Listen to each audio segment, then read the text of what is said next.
21 नमस्कार दोस्तों, आप सभी का मेरे YouTube चैनल एनीमे मंगा एक्सप्लेन पर स्वागत है। झाओ के निवास पर 2 दिन रहने के बाद हान शुवानवु नीलामी की तैयारियों में जुट जाने के लिए जियांग संप्रदाय वापस चले गए। ये पुस्तक सर्वप्रथम ताइवान नॉवेल नेटवर्क पर प्रकाशित हुई थी, जो त्रुटिरहित और व्यवस्थित अध्यायों के साथ एक शानदार पठन अनुभव प्रदान करती है। समय बहुत जल्दी बीत जाता है और 2 महीने पलक झपकते ही गुजर गए। उस दिन जियांग बाजार जगमगा रहा था और लोगों से गुलजार था। अनगिनत किसान इस विशाल नीलामी की ओर आकर्षित हुए और वहां उमड़ पड़े। झाओ शेंग अपने बेटे झाओ चेंगले और बहू हान किनकिंग के साथ स्वाभाविक रूप से इस भव्य आयोजन को नहीं चुकेंगे।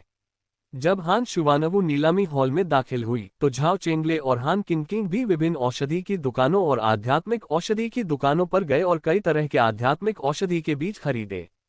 चूंकि झाओ शेंग एक नश्वर व्यक्ति हैं और उनका स्वयं उपस्थित होना असुविधाजनक है, इसलिए हमें उन दोनों से यह काम संभालने के लिए कहना पड़ा। स्पिरिट मेडिसिन के बीज क्यों खरीदें? बेशक ऐसा इसलिए है क्योंकि झाओ शेंग जोखिम उठाना चाहता है और पहाड़ी पर स्थित स्पिरिट मेडिसिन गार्डन में फिर से जाना चाहता है। आध्यात्मिक औषधि की कटाई एक पहलू है, लेकिन दूसरा यह है कि वह वहां के अद्वितीय वातावरण का लाभ उठाकर कुछ ऐसी आध्यात्मिक औषधियों की सक्रिय रूप से खेती करना चाहता है जो दुर्लभ है लेकिन दुनिया के बाहर बहुत महत्वपूर्ण है। उदाहरण के लिए गोल्डन कोर के अन्य 2 मुख्य घटक कियोन शेन हुआ और जियूक्यू शेन आदि हैं। वर्तमान के लिए योजना बनाते हुए 1000 वर्षों के बारे में सोचना वाली कहावत झाओ शेंग जैसे व्यक्ति का सटीक वर्णन करती है। आध्यात्मिक चिकित्सा का विकास करना तो बस शुरुआत है। 1 माह बाद जियांग संप्रदाय के अंतिम सेवकों के ड्रैगन काप झील छोड़ने के बाद हान जुवानवु के नेतृत्व में झाओ शेंग का परिवार झील के किनारे स्थित एक संपत्ति में स्थानांतरित हो गया। ड्रैगन काप झील की खोज और विकास 2000 वर्षों से अधिक समय पहले हुआ था और जियांग संप्रदाय लगभग 1000 वर्षों से इस स्थान का प्रबंधन कर रहा है। इसलिए ड्रैगन काप झील का लंबे समय से विकास हो रहा है और इसका वार्षिक उत्पादन और राजस्व बहुत स्थिर है। ड्रैगन काप झील से मिली 1 सदी पुरानी स्पिरिट स्टोन की कीमत ज्यादा नहीं है, केवल 63,000 है। ऐसा इसलिए है क्योंकि इसका आध्यात्मिक पात्र प्रथम श्रेणी का जलीय आध्यात्मिक पात्र है, जिसका अधिकांश भाग झील के तल में स्थित है। पहाड़ों और मैदानों में पाए जाने वाली आध्यात्मिक नस के विपरीत, जो न केवल स्पिरिट वैली और स्पिरिट मेडिसिन उगा सकती है, बल्कि कभी कभी कुछ छोटी स्पिरिट माइन भी पा सकती है। 200 मील से अधिक के विशाल आकार के अलावा ड्रैगन काप झील लाभकारी मछलियों का कोई स्थिर स्रोत नहीं है। कुछ आध्यात्मिक मछलियों और झींगों की बिक्री के अलावा ये झील अपनी 2 प्रमुख राक्षसी मछलियों रेड काप और जेड काप के लिए सबसे प्रसिद्ध है। अगर आपकी किस्मत अच्छी रही तो आपको ड्रैगन काप मछली भी मिल सकती है। ड्रैगन काप एक दुर्लभ और कीमती काप मछली है जो लाल और हरी काप के संकरण से पैदा होती है और इसे देखना हर कुछ दशकों में केवल एक बार ही संभव हो पाता है। अफवाह है कि ड्रैगन काप में असली ड्रैगन का अंश पाया जाता है। इसका सेवन करने पर बार ड्रैगन जैसे ड्रैगन प्रकार के याव जानवरों की क्षमता में काफी वृद्धि हो सकती है। झाओ शेंग को ड्रैगन काप से कोई खास उम्मीदें नहीं थीं। वह 100 साल के संघ को जीतने और झाओ परिवार के लिए एक सुरक्षित स्थान खोजने से पहले ही काफी संतुष्ट थे और उन्हें इससे अधिक कुछ भी नहीं चाहिए था। इसके अलावा ड्रैगन काप झील अप्रत्याशित आश्चर्यों से भी अछूती नहीं थी। झाओ शेंग ने वास्तव में झील के किनारे 8 एकड़ पवित्र भूमि की खोज की। इसमें कोई शक नहीं कि इसे स्कूल की पीठ पीछे किसी ने गुपचुप तरीके से खोला था और यह अज्ञात है कि दाव को इतनी हिम्मत किसने दी। खैर, ड्रैगन काप झील राजधानी से काफी दूर है, इसलिए कौन जानता है कि यहाँ के यूटिलिटी डिसाइपल आपस में मिलीभगत कर रहे हो या नहीं। बेशक यह ऐसी कोई बात नहीं है जिसकी परवाह झाओ शेंग को करनी चाहिए।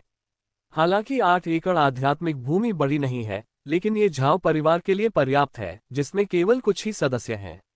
एक बात जिसने झाओ शेंग को आश्चर्यचकित किया वह ये थी कि ड्रैगन काप झील में जाने के बाद से झाओ चेंगले और हान किनकिंग के बीच संबंध में नाटकीय रूप से सुधार हुआ था। जब लाओ बाग झाओ चेंगले आध्यात्मिक क्षेत्र में लगन से काम कर रहे थे, तभी हान किनकिंग अप्रत्याशित रूप से फिर से गर्भवती हो गईं। यह न केवल झाओ परिवार के लिए बल्कि झाओ शेंग के लिए भी एक महत्वपूर्ण अवसर है। झाओ शेंग अचानक अपने तीसरे पोते के आगमन की तैयारियों में जुट गए, जिसका जन्म 8 महीने बाद होने वाला था। उन्होंने तय समय से पहले ही पहाड़ों पर जाने की योजना बनाई। बिगू की गोलियां, गंधनाशक पाउडर, सुरक्षात्मक जेड पेंडेंट, अर्ध जादुई कलाकृति वाला लंबा धनुष, कवच भेदने वाले तीर, अर्ध जादुई कलाकृति से बनी मिश्रित सोने की मुलायम तलवार।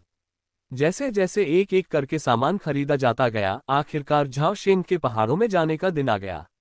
उन्होंने अपने परिवार को यात्रा के खतरों के बारे में नहीं बताया, बस इतना कहा कि वह औषधीय जड़ी बूटियां इकट्ठा करने के लिए तियानजू पर्वत जा रहे हैं। जाते समय झाओ शेंग ने झाओ चेंगले को एक तरफ खींचकर चुपके से अपने बेटे को एक रेशमी थैली थमा दी। उसने उससे कहा कि अगर वह 6 महीने में वापस न लौटे तो थैली खोल दे। झाओ चेंगले आलसी तो था, लेकिन मूर्ख नहीं था। उसने जल्दी ही समझ लिया कि उसके पिता के शब्दों का स्पष्ट अर्थ विदाई था। हालांकि उसने उसे समझाने की कितनी भी कोशिश की, झाओ शेंग अपने फैसले पर अडिग रहा।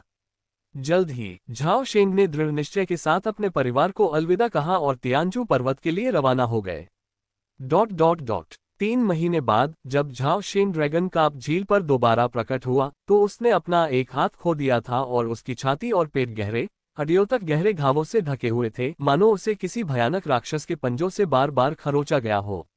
उस समय झाओ शेंग का शरीर लगभग ढह चुका था और वह गंभीर रूप से घायल था और मृत्यु के कगार पर था। मैडम वांग यूकी को देखते ही झाओ शेंग तुरंत शांत हो गया और बेहोश होकर गिर पड़ा। झाओ परिवार का स्तंभ अचानक गिर गया और बूढ़ी वांग यूकी डर के मारे बेहोश हो गई। इसी क्षण हान किंकिंग अचानक आगे बढ़ी और उसने तुरंत स्थिति को संभाला। सूचना के प्रवाह को सख्ती से नियंत्रित करते हुए उसने हान जुवानवू को जल्द से जल्द ड्रैगन काप झील आकर कार्यभार संभालने का आग्रह करते हुए एक संदेश भेजा।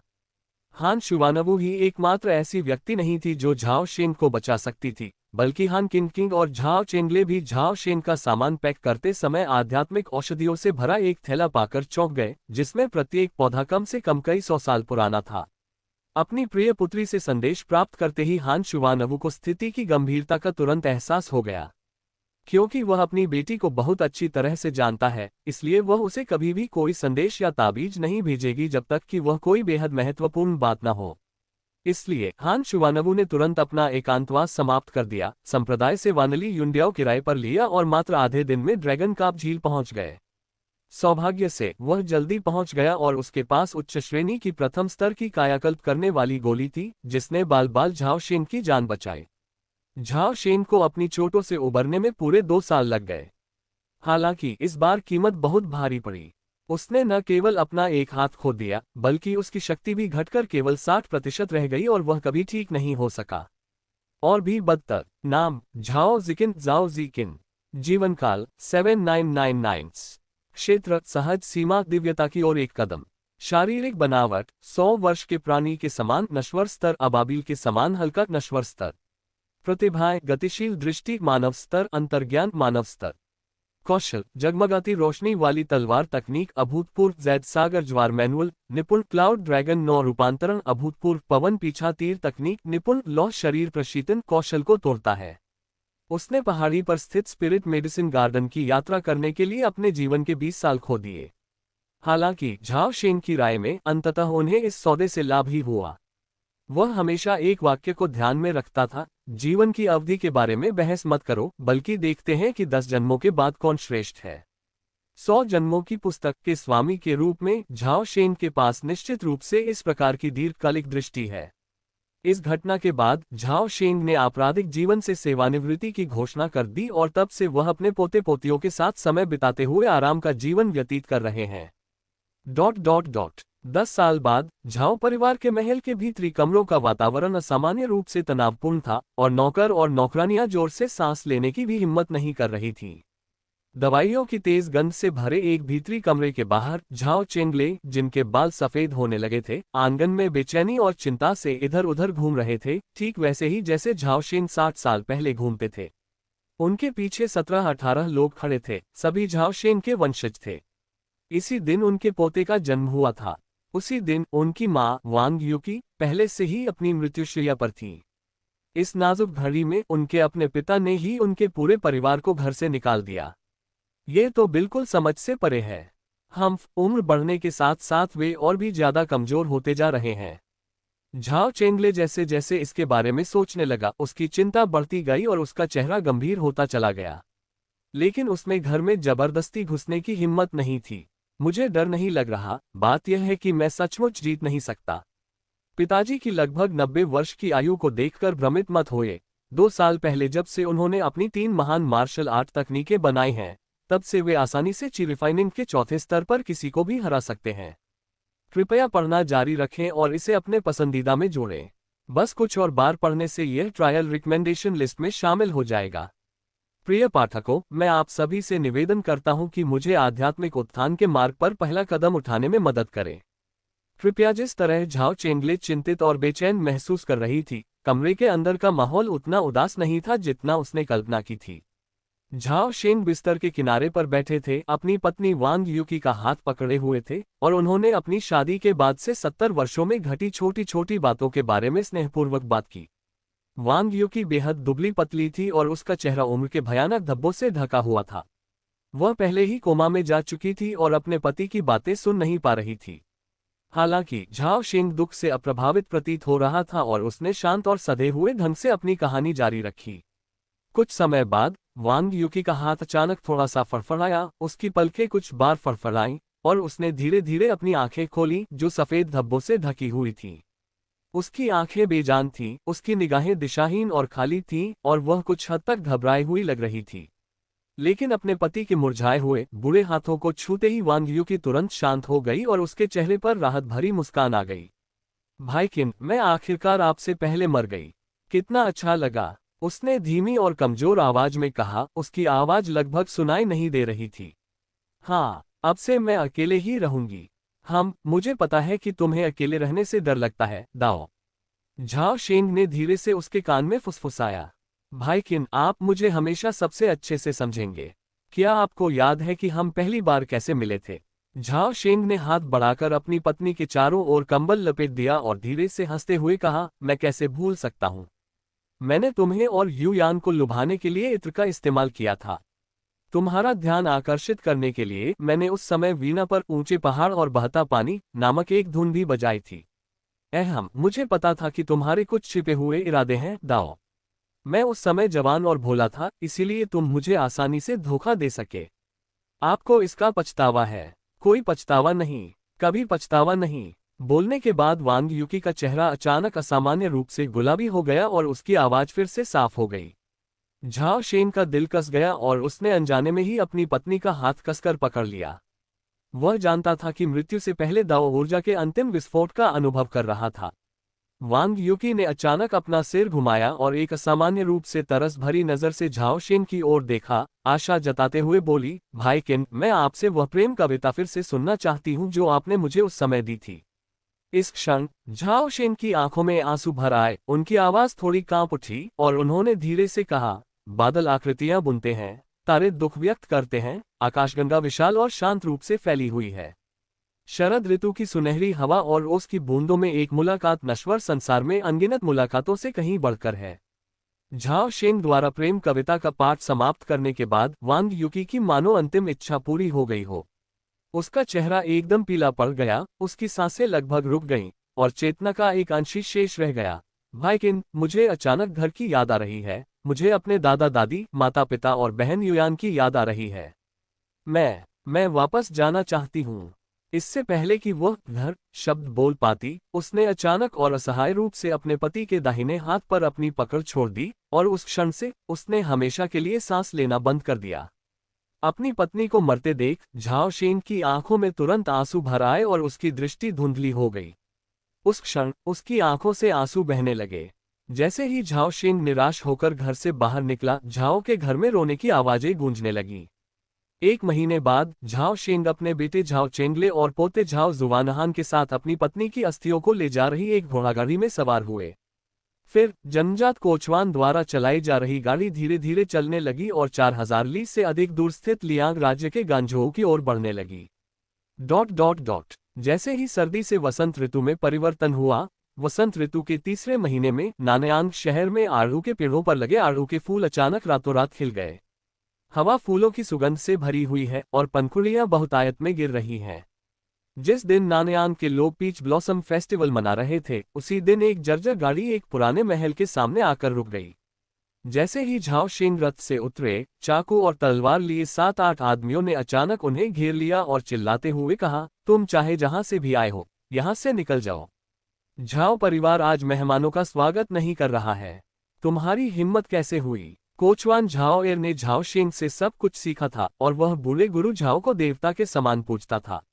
ये देखकर वह अचानक आगे बढ़ा और चिल्लाया, उसकी आवाज में सहज ऊर्जा का विस्फोट हुआ। सच्ची ऊर्जा अचानक फूट पड़ी। उन 7 या 8 लोगों के कान के पर्दे और मुख गुहाएं मौके पर ही चकनाचूर हो गए और वे जमीन पर गिर पड़े। आह, मैं उठ नहीं पा रहा हूं। अरे, मुझे आपकी आवाज सुनाई नहीं दे रही। वे दर्द से चीखने लगे, उनका संतुलन पूरी तरह बिगड़ गया और चाहे उन्होंने कितनी भी कोशिश की हो, वे उठ नहीं पाए। इस समय झाओ निवास के प्रवेश द्वार की रखवाली कर रहे लाल रंग के कपड़े पहने 2 अधेड़ उम्र के पुरुषों के चेहरे के भाव अचानक पूरी तरह से बदल गए। आम बदमाशों के विपरीत ब्लड ब्लेड संप्रदाय के सदस्यों ने तुरंत उस साधारण दिखने वाले व्यक्ति की पृष्ठभूमि को पहचान लिया जो देखने में किसी कोचवान जैसा लग रहा था। ये व्यक्ति वास्तव में गांजोऊ में एक दुर्लभ जन्मजात प्रतिभा का धनी है। ग्रैंडमास्टर का स्तर ओल्ड एंसेस्टर के बराबर है। हालात बिगड़ते देख ब्लड ब्लेड सेक्ट के दोनों शिष्य झाओ के घर की ओर भागने ही वाले थे। अचानक उन दोनों के बीच एक पतला सफेद बालों वाला एक हाथ वाला बूढ़ा आदमी प्रकट हुआ। इसके तुरंत बाद एक भारी पहाड़ जैसी आभा ने उन दोनों को पूरी तरह से जकड़ लिया, जिससे वे हिलने डुलने में असमर्थ हो गए, जैसे कि एम्बर में जमे हुए कीड़े। सौभाग्य से ये भयानक आभा जल्दी आए और चली गई। दोनों को जल्द ही मुक्त कर दिया गया, लेकिन दोनों में से किसी ने भी हिलने डुलने की हिम्मत नहीं की। ब्लड ब्लेड ओल्ड एंसेस्टर को सूचित करने की तो बात ही दूर है। मैं आपसे पूछता हूँ, झाओ के घर पर क्या हुआ और आप लोग कौन हैं? झाओ शेंग ने अपनी सहज आभा वापस लेने के बाद उन दोनों से पूछा। दोनों व्यक्तियों ने कुछ भी छिपाने की हिम्मत नहीं की और जल्दी से दाओ को समझाया, हम दोनों ब्लड ब्लेड संप्रदाय के सदस्य हैं। हालांकि हमारा कोई बुरा इरादा नहीं है। ब्लड ब्लेड के पूर्वज ही झाओ परिवार के तीसरे युवा स्वामी को अपना शिष्य बनाना चाहते थे, इसलिए वे स्वयं झाओ परिवार आए थे। हम तो बस बाहरी लोगों को परेशान करने से रोकने के लिए दरवाजे पर पहरा दे रहे थे। क्या आप प्रशिक्षुओं को काम पर रख रहे हैं? झाओ शेंग ने भौहें चढ़ाते हुए मन ही मन सोचा, अगर वह सचमुच किसी को शिष्य बनाना चाहता तो इतना हंगामा क्यों करता। इसी समय कोचवान झाओ एर अचानक पास आकर बोला, महोदय, जिस तरह से वे अपनी तलवारें निकाल रहे हैं, उससे लगता है कि वह रक्तधारी बूढ़ा पूर्वज कुछ गड़बड़ करने वाला है। क्या आपको लगता है कि मुझे उससे पहले निपटना चाहिए? जरूरत नहीं। इतना कहने के बाद झाओ शेंग अपने पैतृक घर में दाखिल हुए, जहां वे 50 वर्षों से नहीं लौटे थे। इसी बीच झाओ निवास के मुख्य हॉल में माहौल असामान्य रूप से तनावपूर्ण था। हॉल के अंत में एक लाल चेहरे वाला, लंबी और लहराती दाढ़ी वाला बुजुर्ग व्यक्ति बैठा था। 50 वर्ष से अधिक आयु का होने के बावजूद उसके बाल अब भी काले थे और चेहरा झुर्रियों से रहित था, जो स्पष्ट रूप से दर्शाता था कि वह स्वास्थ्य संरक्षण की कला में माहिर था। मुख्य हॉल के नीचे बाईं और दाईं ओर की कुर्सियों पर झाओ परिवार के 4 बुजुर्ग बाईं ओर बैठे थे, जबकि दाईं ओर केवल 2 लोग बैठे थे। सबसे ऊपर एक बूढ़ा आदमी था, जिसका सिर गंजा था और पीठ झुकी हुई थी। उसने एक लंबा लाल चोगा पहन रखा था। वह असाधारण रूप से लंबा था और उसका रूप रंग भयंकर और डरावना था। ये वही व्यक्ति है जिसने गांजोऊ में अपना नाम कमाया है। जियांगहू ब्लड ब्लेड ओल्ड एंसेस्टर चांगमेंग, जिनकी उम्र आधी सदी है। उनके नीचे एक युवा चेहरे और सफेद बालों वाला एक बूढ़ा ताओवादी पुजारी बैठा था, जिसके हाथ में एक झाड़ू थी। उन दोनों के पीछे लाल वस्त्र पहने ब्लड ब्लेड संप्रदाय के शिष्यों की एक पंक्ति खड़ी थी। उनकी कनपटी उभरी हुई थी, जो स्पष्ट रूप से दर्शाती थी कि उनमें से प्रत्येक जियांगहू का एक दुर्लभ और प्रथम श्रेणी का विशेषज्ञ था। प्रतीक्षा करते करते अधीर होकर ब्लड ब्लेड ओल्ड एंसेस्टर ने अचानक उदास स्वर में दाव से पूछा, तुम्हारे झाओ परिवार ने क्या निर्णय लिया है? तुम ओल्ड एंसेस्टर को मेरे प्रिय शिष्य से कब मिलने दोगे? ये सुनकर दाढ़ी वाले बूढ़े व्यक्ति ने मुस्कुराते हुए कहा, प्राचीन पूर्वज चांग, मेरे झाओ परिवार के लिए यह बहुत सम्मान की बात है कि आपने जिये को अपना शिष्य स्वीकार किया है। बस अफसोस की बात है कि जिये कुछ दिन पहले अपनी बड़ी चाची से मिलने गया था और अभी तक लौटा नहीं है। अन्यथा जब वह लौटेगा तो मैं जिये को स्वयं ब्लड ब्लेड संप्रदाय में शिष्य बनने के लिए भेज दूंगा। आपका क्या विचार है? पाद छोड़ना। ब्लड ब्लेड ओल्ड एंसेस्टर ने श्राप देते हुए कहा, तुम झाओ परिवार के लोग सिर्फ बातें करते हो, काम कुछ नहीं करते। कुछ दिन पहले मैंने तुम्हें बातों से धोखा देने दिया। आज फिर से मुझे बेवकूफ बनाने की कोशिश मत करना। उस बच्चे को अभी यहाँ लाओ, वरना कार्रवाई करने पर मुझे दोष मत देना। ये सुनकर दाढ़ी वाले बूढ़े व्यक्ति का चेहरा एकदम जम गया और उसने तुरंत भौहें चढ़ा ली। ब्लड ब्लेड ओल्ड एंसेस्टर जन्मजात ग्रैंडमास्टर हैं और झाओ परिवार में तीसरे दादाजी को छोड़कर उनका कोई मुकाबला नहीं है। लेकिन तीसरे दादाजी इस साल 95 साल के हो चुके हैं और यह अभी भी अज्ञात है कि क्या वह ब्लड ब्लेड ओल्ड एंसेस्टर का मुकाबला कर पाएंगे। क्या पापा को फिर से आंटी से मदद मांगनी पड़ेगी? लेकिन वो तो कभी सांसारिक मामलों में दिलचस्पी नहीं रखती थी। वैसे भी जे उनके साथ छिपी हुई है। अगर दाढ़ी वाले उस बुरे व्यक्ति का नाम झाओ शुआ नहीं था, जो झाओ परिवार का वर्तमान मुखिया और झाओ यूजी का जैविक पिता था। जब झाओ जुवानई दुविधा में थी, तभी ड्रैगन झो नाम का एक बूढ़ा व्यक्ति जैद की छड़ी के सहारे पिछले हॉल से लड़खड़ाते हुए बाहर आया और सबके सामने प्रकट हुआ। हाँ, मैं सोच रहा था कि इतना हंगामा कौन कर सकता है। पता चला कि यह चांद जू दाओनी है। इसमें कोई हैरानी की बात नहीं। नए व्यक्ति को देखते ही चांद मेन तुरंत अधिक सतर्क हो गया। हालांकि उसने अपना अहंकार कुछ हद तक कम कर लिया, फिर भी उसने उपहास करते हुए कहा, बूढ़े झाओ, तो तुम अभी भी जीवित हो, लेकिन तुम्हारी हांफने की आवाज से तो संदेह होता है कि तुम अपनी तलवार भी निकाल पाओगे या नहीं। बूढ़े व्यक्ति ने सहजता से मुस्कुराते हुए अपनी छड़ी थपथपाई और कहा, उस समय के जैद तलवार के युवा स्वामी तो बहुत पहले ही गुजर चुके हैं और अब केवल ये छड़ी वाला बूढ़ा ही बचा है। लेकिन मैं वैसे भी जीने से थक चुका हूं, तो क्यों ना आप मुझे अपने साथ ले चलें। ये सुनकर चांद मेंग ने अपनी आंखें सिकोड़ ली, शरीर को सीधा किया और सावधानी भरे भाव से झाओ जिजिन को घूरने लगा। हालांकि वह अपनी चरम अवस्था में था, जबकि दूसरा काफी बूढ़ा हो चुका था, फिर भी किसी ने भी एक जन्मजात योद्धा के हताश प्रहार को कम आंकने की हिम्मत नहीं की। भले ही वह इतना बूढ़ा हो चुका था कि उसकी केवल एक ही सांस बची थी। तुम बूढ़े कमीने, मेरी धमकी देने की हिम्मत कैसे करते हो? चांद मेंग ने झाओ झिजिन को घूर कर देखा और अचानक गुर्राया। ऐसा कैसे हो सकता है? मुझे तो बस अकेले यात्रा करने से अकेलापन महसूस होने का डर था। मैं बस किसी ऐसे व्यक्ति को ढूंढना चाहती थी जिसे मैं पसंद करती थी और जो मेरा साथ दे सके, झाओ झिजिन ने धीरे धीरे और सोच समझकर समझाया। तभी अचानक युवा चेहरे और सफेद बालों वाले बूढ़े ताओवादी पुजारी ने बोलना शुरू किया। वृद्ध मास्टर, झाओ को गलतफहमी हो गई है। भाई चांद का कोई बुरा इरादा नहीं था। उन्होंने बस ये देखा कि आपके आदरणीय तीसरे युवा गुरु असाधारण रूप से प्रतिभाशाली हैं और मार्शल आर्ट के लिए एक अच्छे उम्मीदवार हैं। इस अवसर को देखते हुए वे आपके निवास पर आए और उन्हें अपना शिष्य बनाने का प्रस्ताव दिया। एक शिष्य को अपना शिष्य बनाना, ये तो भेड़ों को बलि के बकरे में फेंकने जैसा है। झाओ झिजिंग ने मन ही मन उपहास किया और चुपके से सोचा, ये दोनों यूजी पर इतना क्यों तुले हुए हैं? क्या यूजी के पास आध्यात्मिक मूल होने की खबर अनजाने में लीक हो गई है? अपने परिवार के सदस्य ही अपने निजी मामलों को जानते हैं।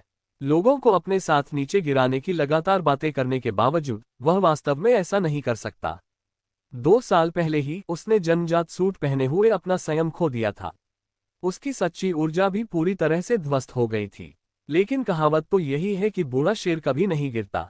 झाओ झिजिंग शांत रहे और बिना किसी झिझक के सिर हिलाकर दाव को मना करते हुए बोले, झाओ परिवार आपकी दयालुता की सराहना करता है, लेकिन हमारे परिवार में सीखने की एक लंबी परंपरा है। हमारी जगमगाती रोशनी वाली तलवार तकनीक और बादल ड्रैगन 3 परिवर्तन तकनीक गांजोऊ में अद्वितीय है और हमें अपने बच्चों और पोते पोतियों को सिखाने के लिए बाहरी लोगों की आवश्यकता नहीं है। ये सुनकर ब्लड ब्लेड ओल्ड एंसेस्टर तुरंत गुस्से से हंस पड़ा। ठीक है, तुम मेरी बात नहीं सुनोगे तो तुम्हें इसके परिणाम भुगतने पड़ेंगे। लगता है आज मेरे पास कार्रवाई करने के अलावा कोई चारा नहीं है, ओल्ड एंसेस्टर। ये देखकर कि बातचीत गतिरोध पर पहुंच गई है, झाओ परिवार के चारों बुजुर्ग और मुखिया झाओ शुआनगी तुरंत खड़े हो गए और दूसरे पक्ष का रास्ता रोक दिया। उनके चेहरे पर अत्यंत गंभीरता थी। ब्लड ब्लेड संप्रदाय के शिष्य भी उतने ही दृढ़ थे। उन्होंने तुरंत अपनी तलवारें निकाली और झाओ परिवार का सफाया करने के लिए पूर्वज के आदेश की प्रतीक्षा करने लगे। जब एक भयंकर लड़ाई अपरिहार्य प्रतीत होने लगी, तभी दरवाजे के बाहर से एक बूढ़ी आवाज आई। किसने कहा कि वे मेरे झाओ परिवार के घर में घुसपैठ करना चाहते हैं? जब वे बात कर रहे थे, तभी कलश लिए झाओ शेंग धीरे धीरे स्वागत कक्ष में चले गए। उनके पीछे पीछे उनका ड्राइवर झाओ एर भी चल रहा था। ब्लड ब्लेड ओल्ड एंसेस्टर ने देखा कि नवागंतुक एक बूढ़ा व्यक्ति था जिसका एक हाथ कटा हुआ था, तो वह दाव का उपहास करने से खुद को रोक नहीं पाया। ये बूढ़ा अपाहिज कहाँ से आया? इसकी हिम्मत कैसे हुई ओल्ड एंसेस्टर को चुनौती देने की? शिष्यों, हमला करो, इसे बेरहमी से मार डालो। जी हाँ पूर्वज जी। ब्लड ब्लेड डिसाइपल ने इस बात से पूरी तरह सहमति जताई, क्योंकि वह जानता था कि उनके पूर्वज दाव किसी की हत्या करके अपना अधिकार स्थापित करने की कोशिश कर रहे थे। तुरंत ही लाल वस्त्र पहने हुए और लंबी तलवारें उल्टी पकड़े हुए डिस्की लोगों का एक समूह झाओ शेंग की ओर दौड़ पड़ा। सावधान रहो, झाओ परिवार के बुजुर्गों ने मदद का हाथ बढ़ाने से ठीक पहले चेतावनी देते हुए चिल्लाया। इस समय झाओ शेंग ने कोचवान की ओर एक नजर डाली। झाओ एर, इससे पहले कि वह अपनी बात पूरी कर पाता, कोचवान झाओ एर अचानक खून से लथपथ लोगों की भीड़ में गिर पड़ा और उसने देखा कि उसकी हथेली से एक अद्भुत सी तलवार निकली और कोई भी रक्त तलवार शिष्य इस भयानक प्रहार को सहन नहीं कर सका। उन सभी के सिर धड़ से अलग हो गए और वे खून के तालाब में गिर पड़े।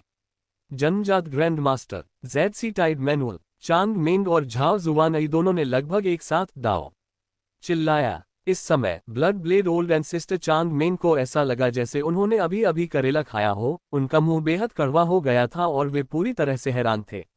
आखिर यह व्यक्ति कौन है? एक साधारण अनुयायी भी जन्मजात प्रतिभा का धनी कैसे हो सकता है?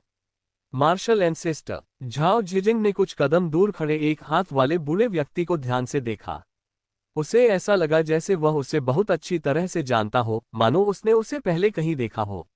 झाओ शेंग ने पीछे मुड़कर उसे देखा और आह भरे बिना नहीं रह सकी। तीसरे भाई, इतने साल बीत गए, आप कितने बूढ़े हो गए हैं? नौवें भाई, आप नौवें भाई झाओ झिकिन हैं। ये कैसे संभव है? झाओ झिजिन को अपनी आंखों पर विश्वास नहीं हो रहा था। नौवां पुत्र झाओ झिकिन 50 वर्षों से लापता है। उसने कभी कल्पना भी नहीं की थी कि वे दोनों फिर से मिलेंगे। झाओ शेंग ने भावुक होकर कहा, तीसरे भाई, मैं झाओ झिकिन हूँ। मैं सचमुच वापस आ गया हूँ। आगंतुक की पहचान पता चलते ही झाओ जुआनई अचानक कांप उठा। उसके चेहरे पर तुरंत ही एक बेहद जटिल भाव उभर आया। क्या ये वही दादाजी हैं जिनके बारे में पिताजी हमेशा बात करते हैं? अन्य 4 बुजुर्गों ने ये सुनकर कि नवागंतुक ने खुद को झाओ परिवार का पौराणिक तृतीय जन्मजात गुरु ग्रैंड मास्टर झाओ झिकिन होने का दावा किया है। क्या यह अफवाह नहीं थी कि उनकी मृत्यु बहुत पहले हो गई थी?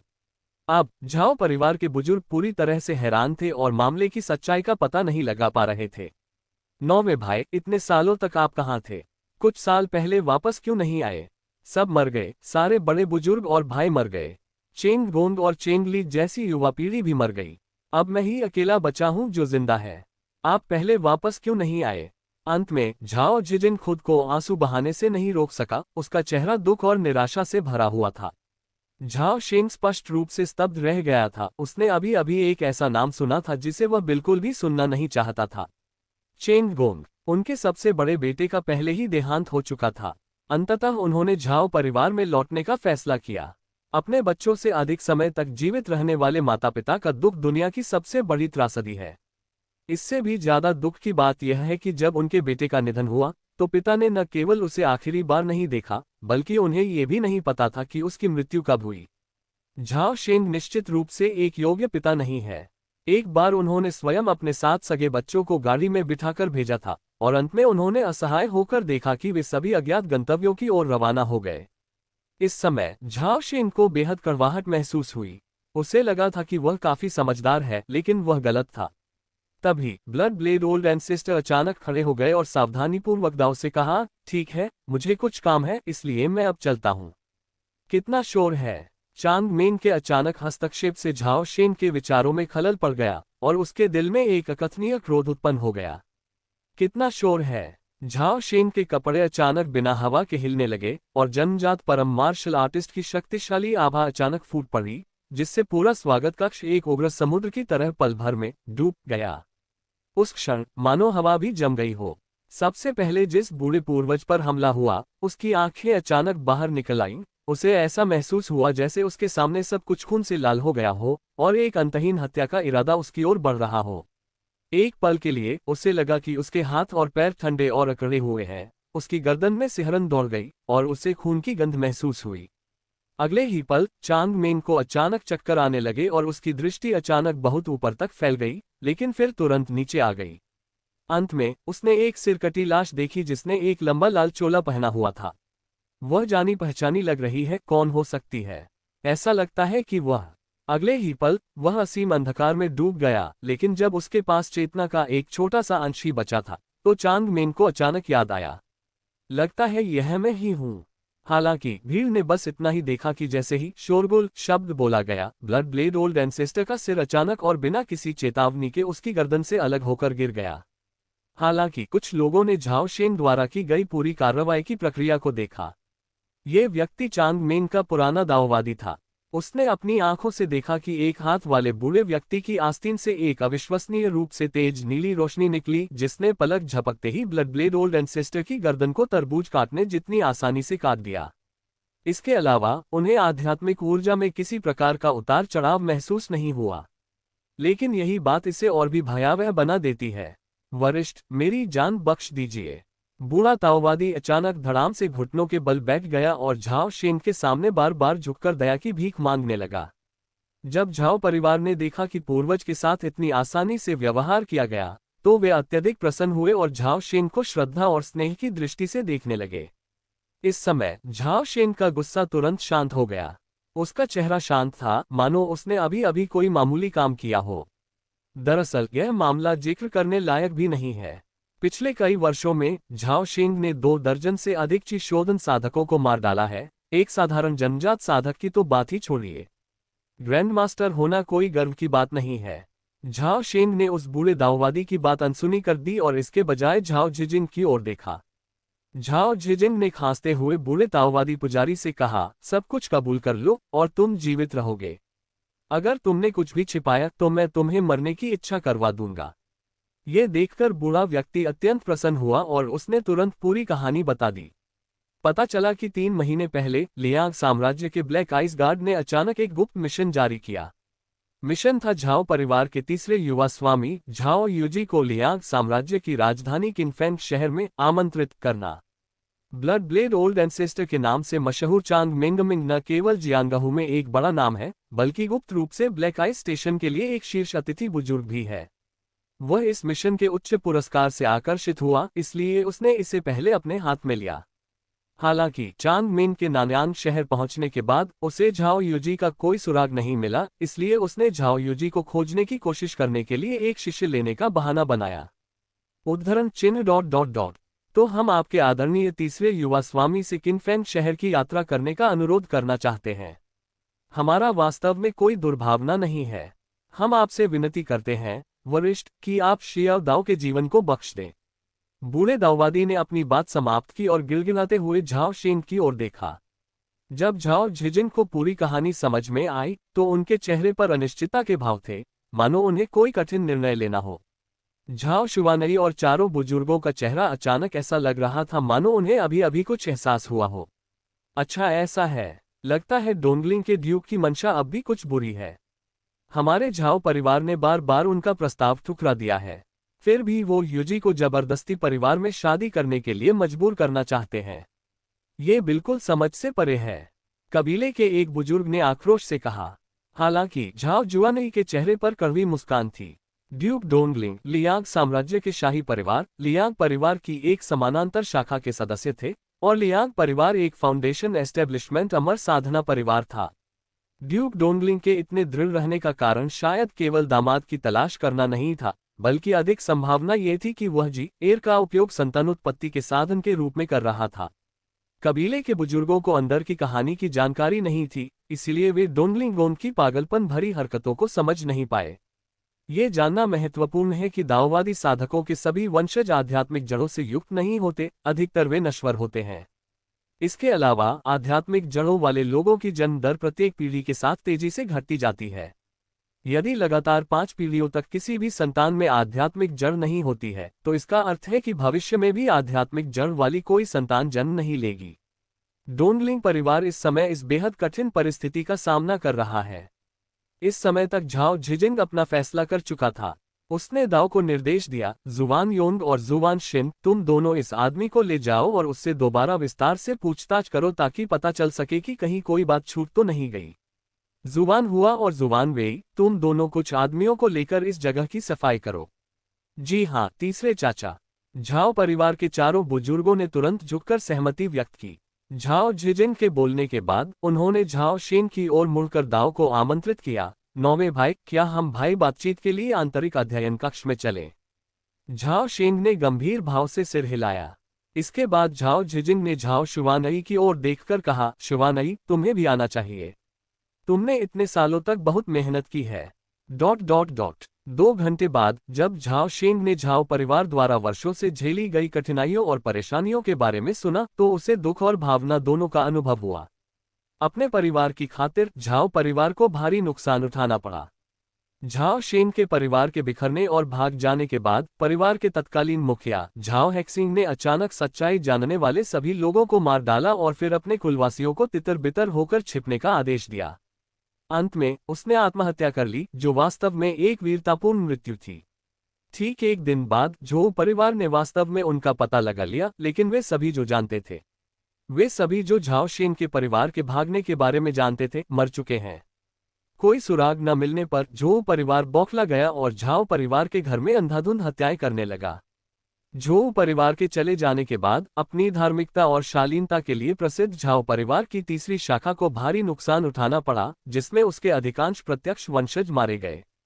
झाओ परिवार के ओरिजिन क्यूई को एक बड़ा झटका लगा और उसके पास अपने प्रभाव क्षेत्र को सक्रिय रूप से कम करने और चुपचाप रहकर अपने घावों को भरने के अलावा कोई विकल्प नहीं बचा था। 30 साल बाद जब झाओ जिजिन को जन्मजात प्रतिभा के पद पर पदोन्नत किया गया, तब जाकर झाओ परिवार मूल ऊर्जा को बहाल करने में सक्षम हुआ।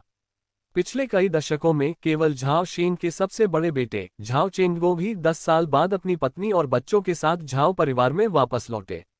उनका बेटा झाओ जुआनई था। जब झाओ जुआनई ने झाओ शेंग के सामने घुटने टेककर प्रणाम किया तो झाओ शेंग दुख और खुशी की मिली-जुली भावनाओं से अभिभूत हो गए। उनकी भावनाएं अत्यंत जटिल थीं। उनके सबसे बड़े बेटे झाओ चेंगगो ने उन्हें कभी लौटते हुए नहीं देखा। उनका निधन 3 साल पहले हो गया था। झाओ चेंगगो खुशकिस्मत थे, कम से कम उन्हें अपनी पैतृक भूमि में दफनाया जा सका। दूसरी ओर चेंग फीनिक्स और बाकी 6 लोग इतने सालों से लापता थे और यह अज्ञात था कि वे अभी भी जीवित हैं या नहीं। दादा और पोते के पुनर्मिलन के बाद झाओ शेंग ने संक्षेप में पिछले कुछ दशकों में अपने पक्ष में घटी विभिन्न घटनाओं का वर्णन किया। उन्होंने इसे बहुत स्पष्ट रूप से नहीं समझाया और कुछ जगहों पर उन्होंने जानबूझकर इसे अस्पष्ट छोड़ दिया। उसने जानबूझकर इसे छिपाया नहीं, बल्कि इसके विपरीत उसने झाओ परिवार की रक्षा के लिए ऐसा किया। झाओ शेंग को इस बात का यकीन नहीं था कि झोउ परिवार ने उन्हें ढूंढने की कोशिश छोड़ दी है या नहीं। ये भी एक कारण है कि झाओ शेंग अकेले अपने गृहनगर लौट आया। वापस लौटने से पहले ही उसने किसी भी समय आत्महत्या करने के लिए खुद को तैयार कर लिया था, क्योंकि अमरलोक में समय की अवधारणा नश्वर जगत से भिन्न है। फाउंडेशन एस्टेब्लिशमेंट कल्टीवेटर 200 साल से अधिक जीवित रह सकते हैं, जबकि फॉल्स कोर अमर मास्टर का जीवनकाल 500 वर्ष होता है। गोल्डन कोर अमर मास्टर पेंगजू के तुलनीय है, जिसके पास चौंका देने वाला 800 जीवनकाल है। इसलिए पारिवारिक संस्कृति की अवधारणा में 100 साल को लंबा समय नहीं माना जाता है। हालांकि झाओ शेंग के शब्द स्पष्ट थे, लेकिन झाओ जिजिंग और झाओ शुवानई के लिए ये काफी था। भव्य और रहस्यमय अमलोक, ताबीज बनाने वाले, मंत्रों का जाप करने वाले और जादुई कलाकृतियों का उपयोग करके उड़ने वाले साधक और सभी प्रकार के अनसुने आध्यात्मिक पौधे और औषधियां आदि। इससे वे दोनों गहरे सदमे में आ गए और उन साधकों के प्रति उनकी ईर्ष्या और भी बढ़ गई जो सैकड़ों या हजारों वर्षों तक जीवित रह सकते थे। जब उन्हें पता चला कि झाओ परिवार ने अमरलोक में पहले ही एक नींव स्थापित कर ली है और परिवार में पहले से ही 4 शोधन साधक हैं, तो झाओ जिजिंग और झाओ शुवानई उत्साहित और रोमांचित हो गए। एक दूसरे को देखने के बाद दोनों ने जल्दी से झाओ शेंग के सामने ये स्वीकार किया कि झाओ परिवार में भी एक साधक है। झाओ युजी इस साल 15 साल का हो गया है। उसके पास धातु, लकड़ी और अग्नि की आध्यात्मिक जड़ है और वह ची शोधन साधना के प्रथम स्तर पर है। वह झाओ शुवानई के तीसरे पुत्र और झाओ शेंग के परपोते हैं। ये खबर सुनकर झाओ शेंग बेहद खुश हो गया, लेकिन एक और अप्रत्याशित खबर सुनकर वह अचानक खड़ा हो गया और लगभग अपना संयम खोते हुए दाव से पूछा, तुमने क्या कहा? यू यान अभी भी जीवित है? वह अब कहाँ है? झाओ शुवानई ने सिर हिलाते हुए कहा, दादाजी, चाची सचमुच अभी भी जीवित है। वह फिलहाल मोलिंग शहर में एकांतवास में रह रही है। ये जगह आपको पता होनी चाहिए। जिए भी वही है। ये सुनकर झाओ शेंग के बूढ़े और दुबले पतले चेहरे पर अचानक एक चमक आ गई और उसने अधीरता से कहा, नहीं, मुझे अभी उसे ढूंढने जाना होगा। जैसे ही उसने बोलना शुरू किया, वह पलक झपकते ही दरवाजे के पास प्रकट हो गया। नौवां भाई। इससे पहले कि झाओ जिजिंग दूसरी बार कुछ कह पाती, झाओ शेंग कमरे से गायब हो चुकी थी। ये देखकर झाओ जिजिंग और झाओ शुवानई एक दूसरे को निहारने लगे। वे कुछ बोल नहीं पाए। एक दिन बाद कोचवान झाओ एर तेजी से गाड़ी चलाकर मोलिंग शहर में पहुंचा और अंत में एक छोटे से आंगन के सामने रुक गया। गाड़ी से उतरने के बाद झाओ शेंग ने प्रवेश द्वार पर लगी पट्टिका पर लिखे 2 अक्षरों झाओ हवेली को देखा और वह बेहद भावुक हो गया, लेकिन साथ ही उसे और भी अधिक अपराधबोध महसूस हुआ। उस समय वह केवल अपने रिश्तेदारों के भागने की व्यवस्था करने को लेकर चिंतित था, लेकिन उसने वांग युयान पर ध्यान नहीं दिया। वह हमेशा यही सोचता था कि वह और वांग परिवार फाग्यान घाटी में मर गए थे, लेकिन उसने कभी उम्मीद नहीं की थी कि वह बच निकलेगी। जैसे ही झाओ शेंग धीरे धीरे उस समय की कुछ बातों को याद कर रहा था, अचानक आंगन की दीवार के भीतर से एक वीणा की मधुर ध्वनि सुनाई दी। संगीत रुक रुक कर बज रहा था, मानो कोई नौसिखिया किसी अपरिचित धुन को बजा रहा हो। हालांकि जब ये बात झाओ शेंग के कानों तक पहुंची तो उन्हें कई वर्षों से भूली हुई एक गुकिन की धुन याद आ गई। ऊंचे पहाड़ और बहता पानी। आह, इसे खेले हुए कितना लंबा समय हो गया है। ये सोचते हुए झाओ शेंग ने हल्के से अपने पैरों से जमीन को छुआ। उसका शरीर धीरे धीरे जमीन से ऊपर उठा, फिर दीवार के ऊपर से तैरता हुआ पहाड़ों और पानी वाले एक बगीचे में जा गिरा। इस समय बगीचे के केंद्र में स्थित अष्टकोणीय मंडप में एक सुंदर युवक वीणा की मेज के पीछे बैठा था और अनाड़ीपन से अपने सामने रखी वीणा को बजा रहा था। इस दृश्य को देखकर झाओ शेंग को अचानक ऐसा लगा जैसे वह 70 साल पहले की उस दोपहर में लौट आया हो, जब दो खूबसूरत महिलाएं एक साथ चल रही थीं, उनकी आंखें चमक रही थीं और उनकी मुस्कान मनमोहक थी। इसी क्षण लड़के ने झाओ शेंग को देखा और उसका चेहरा एकदम बदल गया। उसने तुरंत सतर्क और सावधान नजर से दाव से पूछा, तुम कौन हो? मेरे झाओ परिवार के घर में घुसपैठ क्यों कर रहे हो? झाओ शेंग ने अपने से मिलते जुलते उस लड़के को देखा और उसके चेहरे पर एक प्यारी सी मुस्कान फैल गई। उसकी आवाज कोमल थी, बच्चे डरो मत। मेरा इरादा तुम्हें नुकसान पहुंचाने का नहीं है। मैं तो बस आज अपने एक पुराने दोस्त से मिलने आया हूं जिससे मैं बहुत दिनों से नहीं मिला हूं। सभी को आश्चर्यचकित करते हुए जैसे जैसे वह बोलता गया, झाओ यूजी और भी ज्यादा घबराती गई। आप आखिर हैं कौन? अगर आप मुझे नहीं बताएंगे तो मुझे असभ्य होने के लिए दोष मत देना। उद्धरण चिन्ह। जैसे ही वह बोल रहा था, झाओ यूजी ने अपना दाहिना हाथ पलटा और उसके हाथ में दो गहरे लाल रंग के ताबीज के नोट प्रकट हो गए। झाओ शेंग ये दृश्य देखकर मुस्कुराए बिना नहीं रह सका। उसने कभी उम्मीद नहीं की थी कि दादा और पोते की पहली मुलाकात इतनी तनावपूर्ण होगी। वह अपने परपोते से लड़ ही नहीं सकता, ये तो बहुत ही हास्यास्पद होगा। इसके अलावा अपनी पहचान उजागर करना अनुचित होगा। बिना सबूत के भला किसी का परपोता इस पर कैसे विश्वास कर सकता है? सौभाग्यवश झाओ शेंग इतने बुरे नहीं थे कि वे पूरी तरह से निरक्षर हो गए हों। गुकिन को देखने के बाद उन्होंने तुरंत एक समाधान निकाल लिया। इंतजार। अपने परपोते को लड़ाई शुरू करने के लिए उत्सुक देखकर झाओ शेंग ने तुरंत कहा, तुमने अभी अभी गलत खेला। ऊंचे पहाड़ और बहता पानी ऐसे नहीं खेला जाता। ये सुनकर झाओ यूजी ने आश्चर्य से कहा, क्या आपको पता है कि मैंने high mountains and flowing water बजाया था? उद्धरण चिन्ह। झाओ शेंग मुस्कुराया और गर्व से बोला, मैंने ही यह ऊंचे पहाड़ और बहता पानी नामक वीणा वादन की रचना की है। क्या आपको लगता है कि मुझे ये पता है या नहीं? उद्धरण चिन्ह। असंभव। झाओ यूजी अचानक क्रोधित हो उठी और ठंडे स्वर में बोली, मेरी परदादी कहती थी कि दुनिया में केवल कुछ ही लोग इस संगीत को जानते हैं। तुम उनमें से कभी नहीं हो सकते।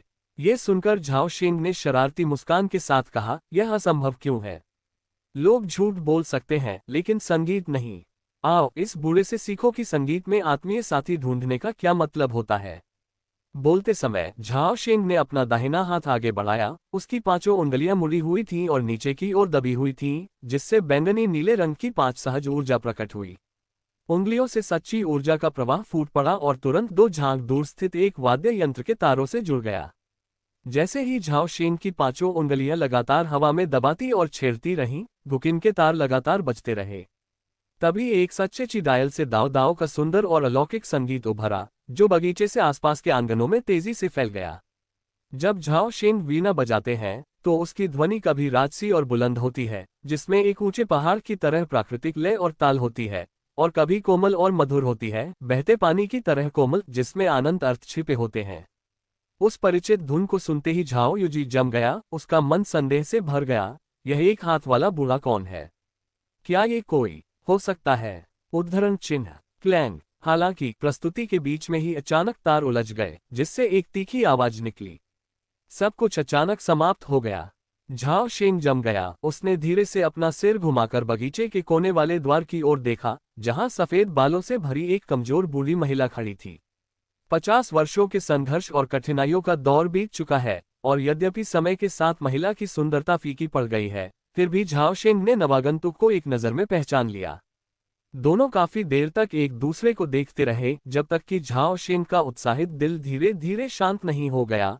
तब जाकर उसने मुश्किल से कहा, युयान, मैं वापस आ गया हूँ। वांग युयान ने अष्टकोणीय मंडप के नीचे एक हाथ वाले बूढ़े व्यक्ति को देखा। उसकी भावनाएं बेहद जटिल थीं।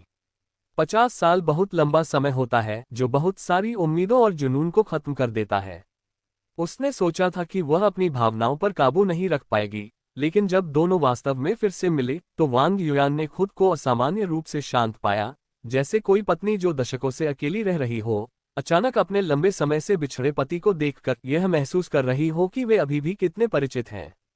वांग युयान धीरे धीरे झाओ शेंग के पास गई और शांत भाव से उनका अभिवादन करते हुए बोली, बहुत दिनों बाद मिले, आप कैसे हैं? झाओ शेंग एक पल के लिए रुका, फिर फुसफुसाते हुए बोला, मैं ठीक हूं, आप कैसे हैं? बिल्कुल भी सही नहीं। झाओ शेंग तुरंत भावुक हो गए। जब वांग युयान ने उसे इस हालत में देखा तो वह अचानक हंस पड़ी। एक पल में ही मुझे ऐसा लगा जैसे मैं अतीत में वापस चला गया हूं। उसने दांव पर ताना मारते हुए कहा, इतने साल बीत गए, तुम इतने मूर्ख कैसे हो गए? तुम्हारी जवानी की मीठी मीठी बातें कहाँ चली गईं? झाओ शेंग ने सिर हिलाया और आह भरी, हाय, हम बूढ़े हो रहे हैं। इतने बूढ़े कि लगभग सठिया गए हैं। तुम भी बूढ़े हो रहे हो, हम सब बूढ़े हो रहे हैं।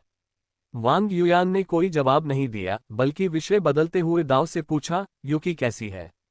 क्या वह ठीक है? क्या वह अभी भी पहले की तरह ही अधीर है? ये सुनकर झाओ शेंग का चेहरा सख्त हो गया। कुछ पल हिचकिचाने के बाद उसने धीमी आवाज में कहा कि मेई का निधन 3 महीने पहले हो गया। वांग युयान के चेहरे पर जो मुस्कान अभी अभी आई थी, वह एकदम गायब हो गई। काफी देर बाद उसकी आंखों में आंसू भर आए और वह खुद से बुदबुदाए, सब मर गए। अब वांग परिवार में सिर्फ मैं ही बची हूं। झाओ शेंग ने तुरंत दाव को दिलासा देते हुए कहा, तुम्हारे पास अभी भी मैं हूं। ये सुनने के बाद वांग युयान ने अपना सिर हिलाया और ठंडे लहजे में कहा, आप वांग परिवार के सदस्य नहीं हैं। झाओ शेंग को थोड़ी शर्मिंदगी महसूस हुई, इसलिए उन्होंने जोर देकर कहा, मैं वांग परिवार का दामाद हूं, और वास्तव में युजी और अन्य बच्चों और पोते पोतियों में से कई का वंश भी वांग परिवार से जुड़ा है। युयान, तुम अकेली नहीं हो। खांसी। अचानक खांसी की आवाज से उनकी बातचीत बाधित हो गई। बगल में देखने पर झाओ युजी को अष्टकोणीय मंडप में खड़े देखा जा सकता था, जो काफी शर्मिंदा लग रही थी। 3 दिन बाद झाओ परिवार के पैतृक कब्रिस्तान के उत्तर पश्चिमी कोने में एक बिल्कुल नया मकबरा बनाया गया है। झाओ शुवानई और उनकी पत्नी झाओ युजी और कई अन्य परपोतों के साथ वांग युकी की समाधि के सामने 3 बार श्रद्धापूर्वक झुके और प्रणाम किया। ये देखकर झाओ शेंग के बगल में खड़ी वांग युयान फूट फूट कर रोने लगी। शायद अत्यधिक सदमे के कारण वांग युयान घर लौटने के दिन अचानक बीमार पड़ गई और फिर कभी ठीक नहीं हो पाए। कृतज्ञता महसूस करते हुए झाओ शेंग अपनी थकावट के बावजूद हर दिन उसके साथ रहता था। अधिक उम्र होने के कारण वांग युयान की हालत में सुधार नहीं हुआ। शुरुआत में तो वह बिस्तर से उठकर चल फिर सकती थी, लेकिन अंतिम चरण तक आते आते वह इतनी कमजोर हो गई कि बिस्तर से उठना भी उसके लिए मुश्किल हो गया। जब वांग युयान बीमार थी, तब झाओ शेंग ने उसकी देखभाल की और चुपके से झाओ शुवानई, झाओ युजी और झाओ परिवार के कुछ अन्य सदस्यों को ड्रैगन काप झील में स्थानांतरित करने की व्यवस्था की। झाओ परिवार ने ड्रैगन काप झील में अभी अभी अपनी संस्था की स्थापना की ही थी कि उनके पास लोगों की भारी कमी हो गई थी। इस समय कुछ लोगों को वहां स्थानांतरित करने से परिवार जल्दी मजबूत हो सकता है। नींव। झाओ शेंग को दशकों पहले ही यह एहसास हो गया था कि झाओ चेंग और उसकी पत्नी एक दूसरे के लिए उपयुक्त नहीं थे, एक आलसी था और दूसरा एक पंथवादी। उनमें से कोई भी परिवार का प्रबंधन करने के लिए उपयुक्त नहीं था। झाओ शुवानई नानयांग में परिवार के मुखिया हैं, इसलिए उनकी क्षमताओं पर कोई संदेह नहीं है। ड्रैगन काप झील पहुंचने के बाद वह झाओ चेंगले और उनकी पत्नी को प्रशासनिक मामलों और आम कबीले के लोगों के प्रबंधन में मदद कर सकता है। जैसे जैसे झाओ परिवार के सदस्य लहरों में ड्रैगन काप झील की ओर पलायन करते गए, समय धीरे धीरे बीतता चला गया। 3 साल बाद शरद ऋतु की हवा उदास थी और गिरे हुए पत्ते हर जगह उड़ रहे थे। झाओ परिवार के पैतृक कब्रिस्तान में वांग युकी की कब्र के बगल में एक और समाधि पत्थर स्थापित किया गया है। अपने पूरी तरह से सफेद बालों और झुर्रियों से भरे चेहरे के साथ झाओ शेंग समाधि के सामने पत्थर की सीढ़ियों पर बैठा था। उस पर लिखी कुछ पंक्तियों को घूर रहा था। उसका भाव स्तब्ध था, वह लंबे समय तक अवाक रहा। काफी देर बाद जब सूरज डूब गया और शाम हो गई, झाओ शेंग ने अपना शरीर हिलाया, फिर अचानक गहरी सांस ली और समाधि के पत्थर से फुसफुसाते हुए कहा, युयान, मैंने कहा था कि मैं तुम्हें उचित दर्जा देना चाहता हूं, लेकिन तुम अपने जीवनकाल में हमेशा असहमत रही। तुम चाहती थी कि मैं जीवन भर तुम्हारा ऋणी रहूं और पछताता रहूं।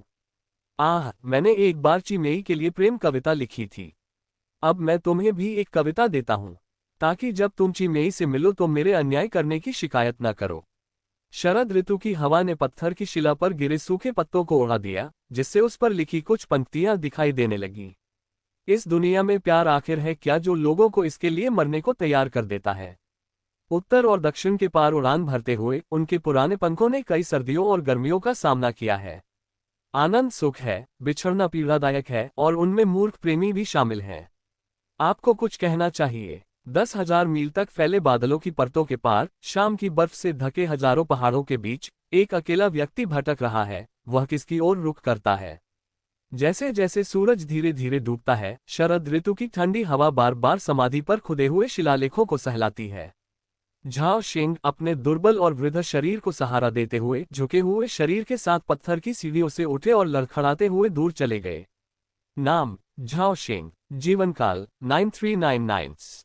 क्षेत्र: अर्धचरणीय ईश्वर क्षेत्र। शारीरिक बनावट: 100 वर्ष के प्राणी के समान नश्वर स्तर, अबाबिल के समान हल्का नश्वर स्तर। प्रतिभाएं: गतिशील दृष्टि, सामान्य स्तर, तीव्र इंद्रिया, पीला स्तर। कौशल: 9 तलवारें जो कानून तोड़ती हैं, अभूतपूर्व 9 रूपांतरित बादल ड्रैगन, अभूतपूर्व असीम दिव्य कौशल, अभूतपूर्व पवन पीछा करने वाली तीर तकनीक, असाधारण। तीसरा जीवन पूरा हुआ, समझौता प्रक्रिया में है। शून्य अराजकता के अंधकार में पुनर्जीवित झाओ शेंग शून्य क्षेत्र में खड़ा है। उसकी निगाहें 100 जन्मों की पुस्तक पर टिकी हैं जो हवा में जेड रंग के प्रकाश से जगमगा रही है। लगभग 1 सदी तक फैले उनके तीसरे जीवन की यादों और भावनाओं को जैसे जैसे निकाला गया, झाओ शेंग का दिमाग अचानक अविश्वसनीय रूप से स्पष्ट हो गया, मानो उन्होंने पल भर में कोई भारी बोझ उतार दिया हो। इस बिंदु पर झाओ शेंग अपने तीसरे जीवन को तीसरे व्यक्ति के दृष्टिकोण से तर्कसंगत रूप से देख सकता है। हालांकि झाओ शेंग पहले भी 2 बार इसका अनुभव कर चुका था, फिर भी उसे अपने तीसरे जीवन की यादों को देखना काफी नया लगा, क्योंकि ऐसा लग रहा था मानो वह खुद को नायक के रूप में लेकर एक अविश्वसनीय रूप से यथार्थवादी फिल्म देख रहा हो। उन्हें कभी उम्मीद नहीं थी कि उनकी मानसिक क्षमता एक पीले स्तर की प्रतिभा बन जाएगी और उनके डेटा पैनल में दर्ज हो जाएगी। इससे भी महत्वपूर्ण बात यह है कि वे इसे विरासत में पाने का विकल्प चुन सकते हैं। ऐसा लगता है कि 100 जन्मों की पुस्तक में अभी और भी कई रहस्य छिपे हैं, जो उसके द्वारा खोजे जाने की प्रतीक्षा कर रहे हैं। तीसरे जीवन में उनकी मृत्यु से पहले का अंतिम दृश्य जैसे ही चला, झाओ शेंग के हृदय की गहराइयों से एक बहुत ही परिचित आवाज उठी। समझौता पूरा हो गया है। तीसरी पीढ़ी का अंतिम मूल्यांकन निम्न श्रेणी बी है। मूल्यांकन पुरस्कार: एक पीले स्तर की उत्तराधिकार अनुमति प्राप्त करें, जिसे 3 नश्वर स्तर की उत्तराधिकार अनुमतियों में भी विभाजित किया जा सकता है। आप शारीरिक क्षमता, कौशल या प्रतिभा में से किसी एक को विरासत में प्राप्त करने का विकल्प चुन सकते हैं। कृपया चुनें। अपने व्यक्तिगत डेटा पैनल को देखते हुए झाओ शेंग ने बिना किसी झिझक के उत्तर दिया, इसे विभाजित करने की कोई आवश्यकता नहीं है, बस पीले स्तर की प्रतिभा, आध्यात्मिक सुगंध को विरासत में लेने का विकल्प चुनें। ये प्रतिभा विरासत में मिली है। जीवन के 4 महत्वपूर्ण पड़ावों को हासिल करने पर आपको बधाई। नश्वरीय स्तर की उपलब्धियां: 1. जन्मजात सीमा, 2. आध्यात्मिक मूल, संतान का जन्म। पीले स्तर की उपलब्धियां: 1. एक लघु साधना परिवार की स्थापना करना, 2. नश्वर शक्ति से अमर प्राणियों का वध करना, 26/24। उपलब्धि पुरस्कार: सामान्य स्तर पर 2 यादृच्छिक पुरस्कार और पीले स्तर पर 2 यादृच्छिक पुरस्कार। पीले स्तर के यादृच्छिक पुरस्कारों को सामान्य स्तर पर 3 यादृच्छिक पुरस्कारों में विभाजित किया जा सकता है। आप शारीरिक क्षमता, कौशल या प्रतिभा में से चुन सकते हैं, या उन्हें प्रतिभा रैंक अपग्रेड से बदल सकते हैं। कृपया चुनें। झाओ शेंग बेहद खुश था, मन ही मन सोच रहा था कि दाटाओ तो यहीं उसका इंतजार कर रहा था। आध्यात्मिक जड़, शारीरिक बनावट का स्तर क्या है? ये कम से कम पीले स्तर पर तो होना ही चाहिए। काफी सोच विचार करने के बाद झाओ शेंग ने सुरक्षित रास्ता अपनाने का फैसला किया और येलो लेवल पर फिजिक एक्सट्रैक्शन का विकल्प चुना। शरीर का आकार निकालने की प्रक्रिया जारी है। बुक ऑफ 100 लाइफटाइम्स के चौथे पृष्ठ पर तेजी से गिरते अनगिनत पीले प्रकाश के गोलों को देखकर झाओ शेंग को अचानक बहुत बेचैनी महसूस हुई। कुछ ही देर में प्रकाश के गोलों में से एक तेजी से फैल गया और फट गया, जिससे अनगिनत प्रकाश बिंदु बिखर गए। 4 आध्यात्मिक जड़ों को जीतने पर बधाई। शारीरिक बनावट, जिसकी आध्यात्मिक जड़ विशेषताएं धातु, जल, लकड़ी और पृथ्वी हैं। परिणाम देखकर झाओ शेंग ने गुस्से में कहा, हे भगवान, मैं आखिरकार अमरता प्राप्त कर सकता हूँ। मैंने कई जन्मों से इस दिन का इंतजार किया है। स्वर्ग धैर्यवानों को पुरस्कृत करता है। जब झाओ शेंग की इच्छा पूरी हुई तो वह अत्यंत प्रसन्न हुआ।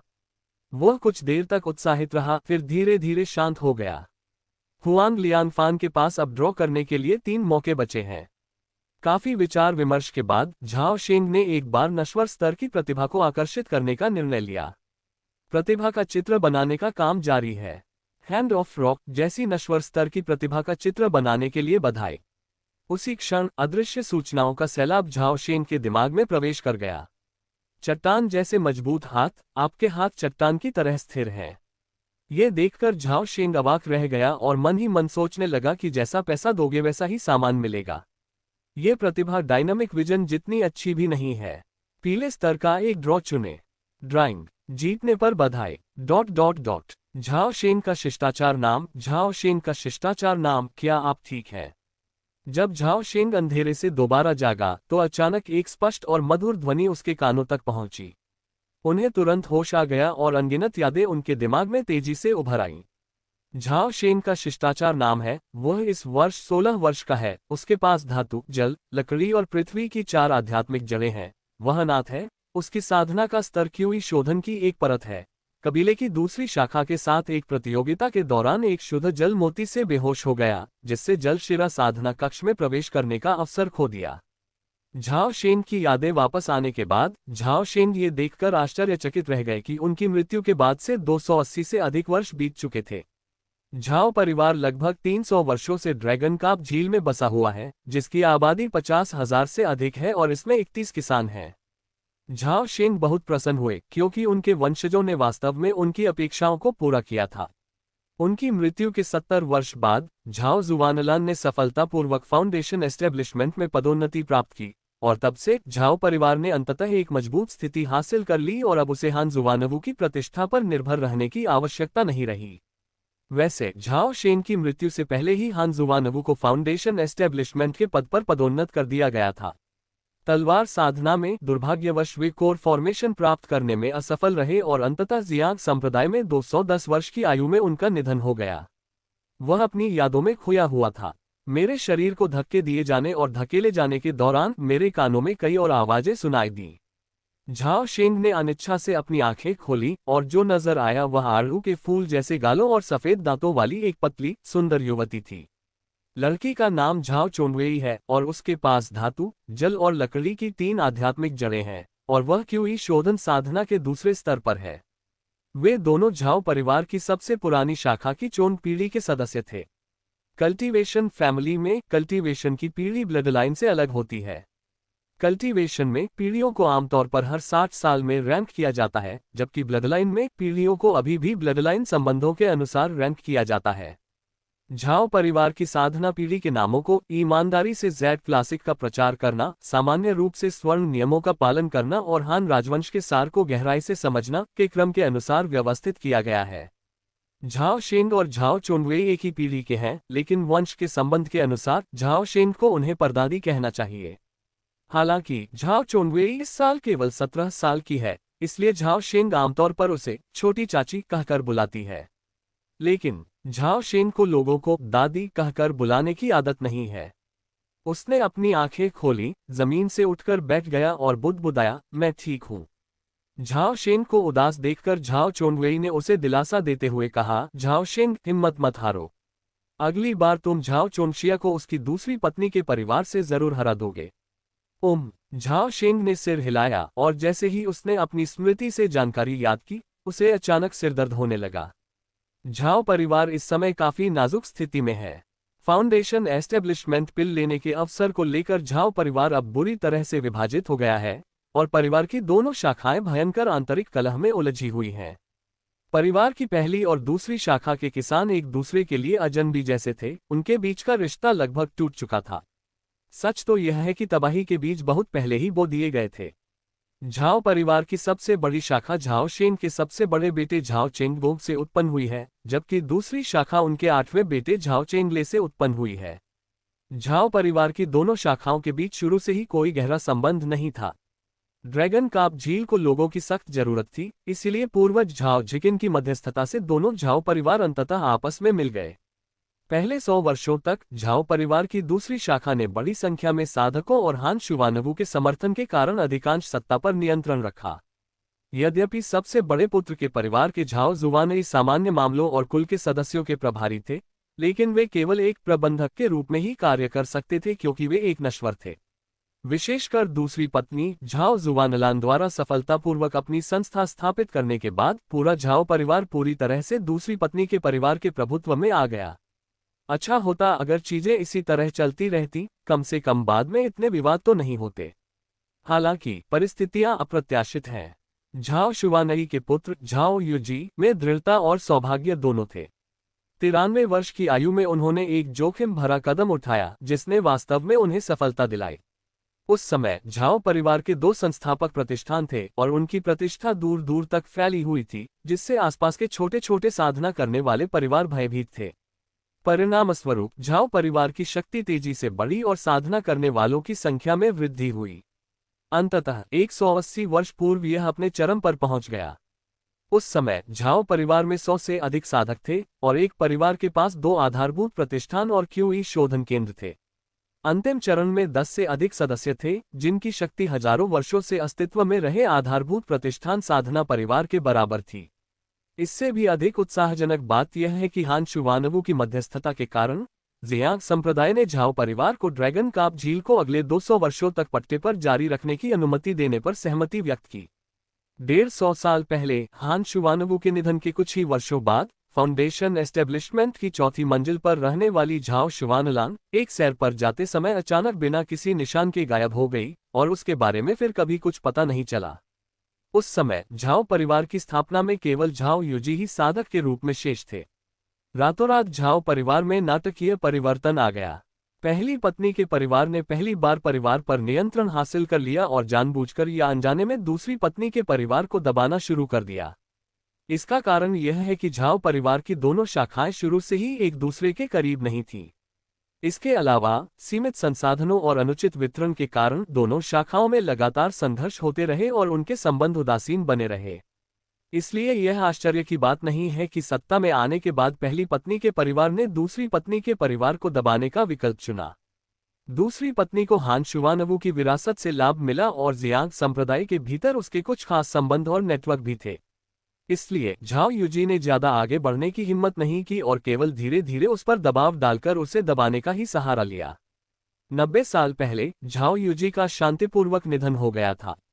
सबसे बड़े बेटे झाओ झोगगे को फाउंडेशन एस्टेब्लिशमेंट के पद पर पदोन्नत किया गया, जिससे वह झाओ परिवार के भीतर सत्ता का प्रयोग करते रहे, जबकि गुप्त रूप से दूसरे बेटे की शाखा को दबाते रहे।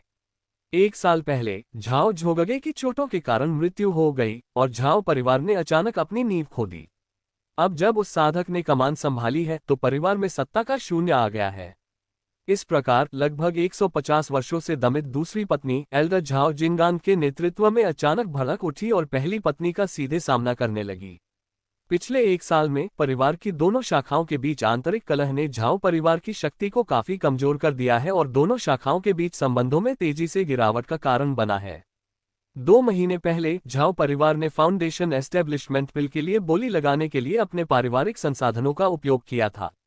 इसके बाद झाओ परिवार की दोनों शाखाओं में इस बात को लेकर जमकर बहस हुई कि फाउंडेशन एस्टेब्लिशमेंट बिल किसे लेनी चाहिए। यदि आसपास की खेती करने वाली ताकतें उन पर लालच भरी नजरें न रखतीं, तो सबसे बड़े और दूसरे बेटे शायद पहले ही अपना कदम उठा चुके होते। लेकिन झाओ शेन के मन में विचारों की बाढ़ आ गई और इसी बीच वह खड़ा हो गया और अपने कपड़ों से धूल झाड़ी। मंच के नीचे मौजूद लोगों के 2 अलग अलग समूहों को देखकर वह आह भरे बिना नहीं रह सका और बोला, हालात अब भी कुछ खास बेहतर नहीं है। उसी क्षण झाओ शेन को अचानक महसूस हुआ कि किसी ने उसे कुछ दिया है। नीचे देखने पर उसने पाया कि वह सफेद चीनी मिट्टी की बनी एक औषधि की बोतल थी। उसने झाओ चोनवेई की ओर देखा, उसके चेहरे पर कुछ जटिल भाव थे। बिना खोले ही झाओ शेंग को पता चल गया था कि गोली की बोतल में प्रथम श्रेणी की स्पिरिट एसेंस की गोली है। लिंग्युआन गोली एक प्रकार की औषधीय गोली है जिसे आमतौर पर क्यूई शोधन करने वाले साधक लेते हैं। एक बोतल में 10 स्पिरिट स्टोन होते हैं और एक बोतल की कीमत 7 स्पिरिट स्टोन है, एक सचमुच उचित और ईमानदार कीमत जो हजारों वर्षों से अपरिवर्तित रही है। झाओ चोनवेई ने दाव से फुसफुसाते हुए कहा, इसे जल्दी से छुपा दो, किसी को देखने मत देना। झाओ शेंग ने दवा की बोतल वापस उसके हाथ में थमाते हुए सिर हिलाया। मुझे देने की कोई जरूरत नहीं, इसे अपने अभ्यास के लिए रखो। तुम तीसरी आध्यात्मिक जड़ हो और नींव स्थापना प्राप्त करने की क्षमता रखती हो। परिवार ने ये आध्यात्मिक सार की गोलियां तुम्हें इस उम्मीद में दी हैं कि तुम लगन से अभ्यास करोगी और जल्द से जल्द नींव स्थापना प्राप्त करोगी। याद रखना, परिवार को निराश मत करना। ये सुनकर झाओ चोनवेई दंग रह गईं। उन्हें लगा कि झाओ शेंग का शिष्टाचार नाम जागने के बाद से बिल्कुल बदल गया है। अचानक वह असामान्य रूप से परिपक्व और शांत हो गए हैं। वह पहले उससे औषधीय गोलियां और आध्यात्मिक पत्थर मांगता था, लेकिन अब वह मना कर देता है। झाओ चोनवेई के मन में यह सवाल उठा, क्या वाकई असफलताएं किसी व्यक्ति को जल्दी परिपक्व बना सकती हैं? उसे स्तब्ध और अवाक देखकर झाओ शेंग ने मुड़कर धर्म प्रदर्शन मंच से चले जाने का फैसला किया। तभी अचानक उनके पीछे से एक आवाज आए, वेई वेई, तुम क्या कर रही हो? क्या दाव फिर से उस निकम्मे को स्पिरिट पिल देने की कोशिश कर रहा है? जब वे बात कर रहे थे तभी चौकोर चेहरे और पतले होठों वाला एक हट्टा कट्टा बूढ़ा आदमी उन दोनों के पास आया। झाओ शेंग ने उस पर एक नजर डाली और उसे घृणा का अनुभव हुआ। उस बूढ़े व्यक्ति का नाम झाओ जिनपिंग था। वह तीक्ष्ण जुबान वाला और अज्ञानी व्यक्ति था जिसे बड़ों जैसा व्यवहार करना पसंद था। झाओ परिवार की सबसे पुरानी शाखा में 17 साधक हैं और झाओ जिनपिंग उनमें से एक हैं, जिनका साधना स्तर ची शोधन के 5वें स्तर पर है। किसी कारणवश झाओ जिनपिंग हमेशा झाओ शेंग के पूर्ववर्ती को नीचा समझते थे और जब भी वे मिलते थे तो या तो उन्हें डांटते थे या व्यंग्यात्मक टिप्पणी करते थे। जब झाओ चोनवेई ने देखा कि आने वाला व्यक्ति झाओ जिनपिंग था तो उसने कमजोर स्वर में विरोध करते हुए कहा, छठे दादाजी, मैंने ऐसा नहीं किया। झाओ जिनपिंग ने उसे घूर कर देखा, दवा की बोतल छीन ली और सख्ती से चिल्लाई, अभी भी कह रही हो कि तुम्हारे पास कुछ नहीं था? ये क्या है? परिवार में तंगी चल रही है और हमने बड़ी मुश्किल से स्पिरिट एसेंस पिल्स की कुछ बोतलें बचाई हैं। क्या तुमने उन्हें इस निकम्मी को दे दिया? झाओ शेंग इन शब्दों से बहुत नाराज हुए। धिक्कार है, ये लोग मुझे कचरा कहते रहते हैं, क्या उन्हें लगता है कि मेरा कोई नाम ही नहीं है? तुम किसे कचरा कह रहे हो? झाओ शेंग का चेहरा गंभीर था और वह झाओ जिनपिंग को घूर रहा था। झाओ जिनपिंग ने झाओ शेंग को तिरस्कार भरी निगाहों से देखते हुए उपहास किया, तुम तो बस एक निकम्मे हो। 5-6 साल से साधना कर रहे हो और 14 साल के झाओ चोनशिया को भी नहीं हरा सकते। तुम निकम्मे के सिवा और क्या हो? सिर्फ तुम ही नहीं, तुम्हारा बाप भी वैसा ही है। छठे स्तर का ची शोधन करने वाला साधक भी सामान की रक्षा नहीं कर सका। उसे तो वहीं मर जाना चाहिए था। किसी के माता पिता का अपमान करना बड़ों का व्यवहार नहीं होता। मैं, झाओ शेंग, इस अपमान को हमेशा याद रखूंगा। आज मैं आप सभी से एक बात कहना चाहता हूं, छोटों को कभी धमकाना नहीं चाहिए और किसी युवा की क्षमता को कभी कम नहीं आंकना चाहिए। कठोर टिप्पणी करने के बाद झाओ शेंग ने झाओ चोनवेई को सिर हिलाकर अभिवादन किया, फिर मुड़कर चला गया। झाओ शेंग का शिष्टाचार नाम। झाओ शेंग का शिष्टाचार नाम। झाओ शेंग को पीठ फेरकर जाते देख झाओ चोनवेई ने जल्दी से बार बार पुकारा। ये देखकर झाओ जिनपिंग ने दाव को डांटते हुए कहा, वेई वेई, तुम उसे निकम्मा क्यों कह रहे हो? अब तुम्हारी बारी है, जल्दी करो और तैयार हो जाओ। छठे दादाजी, आप ऐसा कैसे कह सकते हैं? झाओ शेंग भी हमारे परिवार की सबसे वरिष्ठ शाखा के सदस्य हैं। वह किसी काम का नहीं है। इससे कोई फर्क नहीं पड़ता कि बड़े बेटे की पत्नी उसके साथ है या नहीं। कुछ शब्द कहने में जितना समय लगा उतने में ही झाओ शेंग वहां से जा चुका था। ... अपने आंगन में वापस आकर झाओ शेंग साधना कक्ष में प्रवेश करने के लिए बेताब था। अमृतत्व की सबसे महत्वपूर्ण साधना की तुलना में झाओ जिनपिंग कुछ भी नहीं है। इस समय तक झाओ शेंग ने उसे अपने दिमाग से पूरी तरह निकाल दिया था। खेती शुरू करने से पहले झाओ शेंग ने जल्दी से किताब का पन्ना खोला और अपना व्यक्तिगत डेटा पाया। नाम, झाओ शेंग, शिष्टाचार नाम, जीवनकाल 1697, क्षेत्र, ची शोधन परत 1, शारीरिक संरचना 4, आध्यात्मिक मूल पीला स्तर, प्रारंभिक आत्मा उपचार नश्वर स्तर। प्रतिभा, तीव्र सूंघने की क्षमता, पीली श्रेणी, बुलेट टाइम, पीली श्रेणी, रॉक हैंड, नश्वर श्रेणी। कौशल, खेती तकनीक, जुआनलिंग गोंद, शुरुआती मंत्र, वसंत की हवा और बारिश, उन्नत जल की बूंद की तलवार, शुरुआती अपवर्तन, शुरुआती ताबीज बनाना, प्रथम स्तर का स्प्रिंग ब्रीज और रेन ताबीज, शुरुआती स्तर, प्रथम स्तर का गोल्डन लाइट वॉल्व, शुरुआती स्तर। पुनर्जन्म से पहले अपने आखिरी 2 ड्रॉ में झाओ शेंग ने पीले स्तर की प्रतिभा, बुलेट टाइम और नश्वर स्तर की शारीरिक क्षमता, स्वयं को ठीक करने की क्षमता को निकाला। बुलेट टाइम पीला स्तर सक्रिय होने पर आपकी चेतना अविश्वसनीय रूप से केंद्रित हो जाएगी, आपका दिमाग बेहद तेज हो जाएगा और पूरी दुनिया आपकी आंखों के सामने कई गुना धीमी गति से चलने लगेगी, मानो समय थम गया हो। प्रत्येक सक्रियण 2 सेकंड तक रहता है। प्रारंभिक उपचार, सामान्य व्यक्तिगत शारीरिक संरचना के आधार पर घाव भरने की गति 3 से 10 गुना तक बढ़ जाती है। झाओ शेंग ने ऊपर दिए गए परिचय को देखा और विचार करने लगा। एलिमेंट्री के सेल्फ हीलिंग के बारे में ज्यादा कुछ नहीं कहा जा सकता, लेकिन बुलेट टाइम काफी आशाजनक प्रतीत होता है। इस बात को ध्यान में रखते हुए झाओ शेंग ने अपने दिमाग से सभी तरह के भटकावों को दूर किया और धीरे धीरे अपनी चेतना को एकाग्र किया। जब चेतना एक बिंदु पर केंद्रित हुई तो ऐसा लगा मानो अचानक कोई अदृश्य अवरोध टूट गया हो। झाओ शेंग को अचानक एहसास हुआ कि उसके सामने की दुनिया एक पल के लिए लगभग रुक गई थी।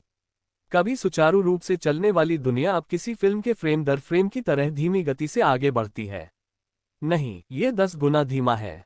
अत्यंत तीव्र आध्यात्मिक बोध के तहत असंख्य अदृश्य जलवाष्प कण अचानक प्रकट हुए। रोएदार, विचित्र आकार के कवक, मोटे धूल कण और गोल आकार की जलवाष्प। उनकी दृष्टि के दायरे में हर तरह के विचित्र और छोटे कण स्पष्ट रूप से दिखाई देने लगे। झाओ शेंग को ये सब बेहद नया लगा, मानो वह एक बिल्कुल नई दुनिया देख रहा हो। 2 सेकंड बाद दुनिया सामान्य हो गई और झाओ शेंग तुरंत समय रुके हुए अवस्था से बाहर आ गया। कितना अद्भुत, कितना शानदार। हालांकि यह सिर्फ 2 सेकंड तक चला, लेकिन झाओ शेंग को लगा कि पूरी प्रक्रिया कम से कम 1 मिनट तक चली। 2 सेकंड बनाम 1 मिनट। एक तरह से इसका मतलब यह है कि समय की गति 30 गुना धीमी हो गई है। इसका क्या मतलब है? झाओ शेंग को पहले तो ये बात पूरी तरह समझ में नहीं आई, लेकिन वह जानता था कि दाओ की समय से संबंधित क्षमताएं या प्रतिभाएं बेहद दुर्लभ थीं, चाहे वह किसी भी दुनिया में हो। मुझे एक पीले स्तर के ड्रॉ में बुलेट टाइम टैलेंट मिल गया। ये कहना ही पड़ेगा कि इस बार उसने खूब मुनाफा कमाया। अपनी नवप्राप्त प्रतिभा का परीक्षण करने के बाद झाओ शेंग शांत हो गया और उसने अपना पहला साधना कार्य शुरू किया। शांत कमरे में झाओ शेंग पालथी मारकर बैठ गया, अपनी आंखें बंद कर ली और ध्यान केंद्रित किया। उसका दिमाग जल्दी ही स्पष्टता की स्थिति में पहुंच गया। ऐसा लगा जैसे बहुत समय बीत गया हो, फिर भी ऐसा लगा जैसे एक क्षणिक पल ही बीत गया हो। अचानक झाओ शेंग के शरीर के चारों ओर फैले अंधेरे में अनगिनत रंगीन आध्यात्मिक ऊर्जा के कण प्रकट हुए। कुछ आग की तरह लाल हैं, कुछ लकड़ी की तरह हरे हैं, कुछ अथाह अंधेरे की तरह काले हैं, कुछ सोने की तरह चमकदार हैं, कुछ धरती की तरह भूरे हैं और कुछ बर्फ की तरह सफेद हैं, बिजली की तरह नीले हैं और हवा की तरह नीले हैं। झाओ शेंग ये देखकर अत्यंत प्रसन्न हुआ, क्योंकि वह जानता था कि दाओ ने पहले चरण में ही आध्यात्मिक ऊर्जा को सफलतापूर्वक ग्रहण कर लिया है। अगला चरण था पोषणकारी आत्मा तकनीक का उपयोग करके डांटियन में आध्यात्मिक ऊर्जा के भंवर को सक्रिय करना, आसपास के आध्यात्मिक ऊर्जा कणों को अवशोषित करना और फिर सम्लन को परिष्कृत करना शुरू करना।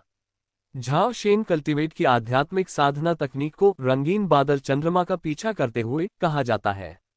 इसमें आत्मा को चंद्रमा मानकर आध्यात्मिक ऊर्जा को बादलों में रूपांतरित किया जाता है। हालांकि इसका नाम रंगीन बादल चंद्रमा का पीछा करते हुए है, लेकिन वास्तविकता में चंद्रमा गति करता है और बादल उसका अनुसरण करते हैं।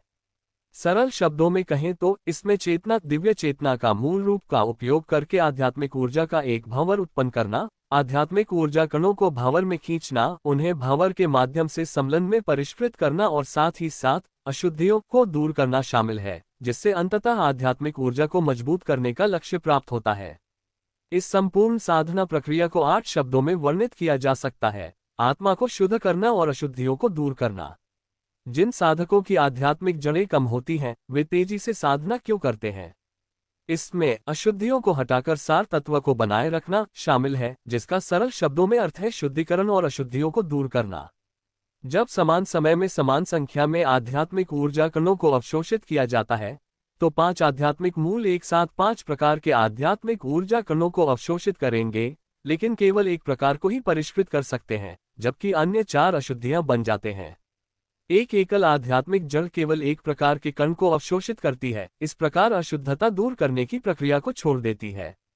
अन्य कारकों को छोड़कर केवल इसी दृष्टिकोण से देखा जाए तो एक आध्यात्मिक जड़ की साधना की गति 5 आध्यात्मिक जड़ों की तुलना में कम से कम 5 गुना तेज होती है।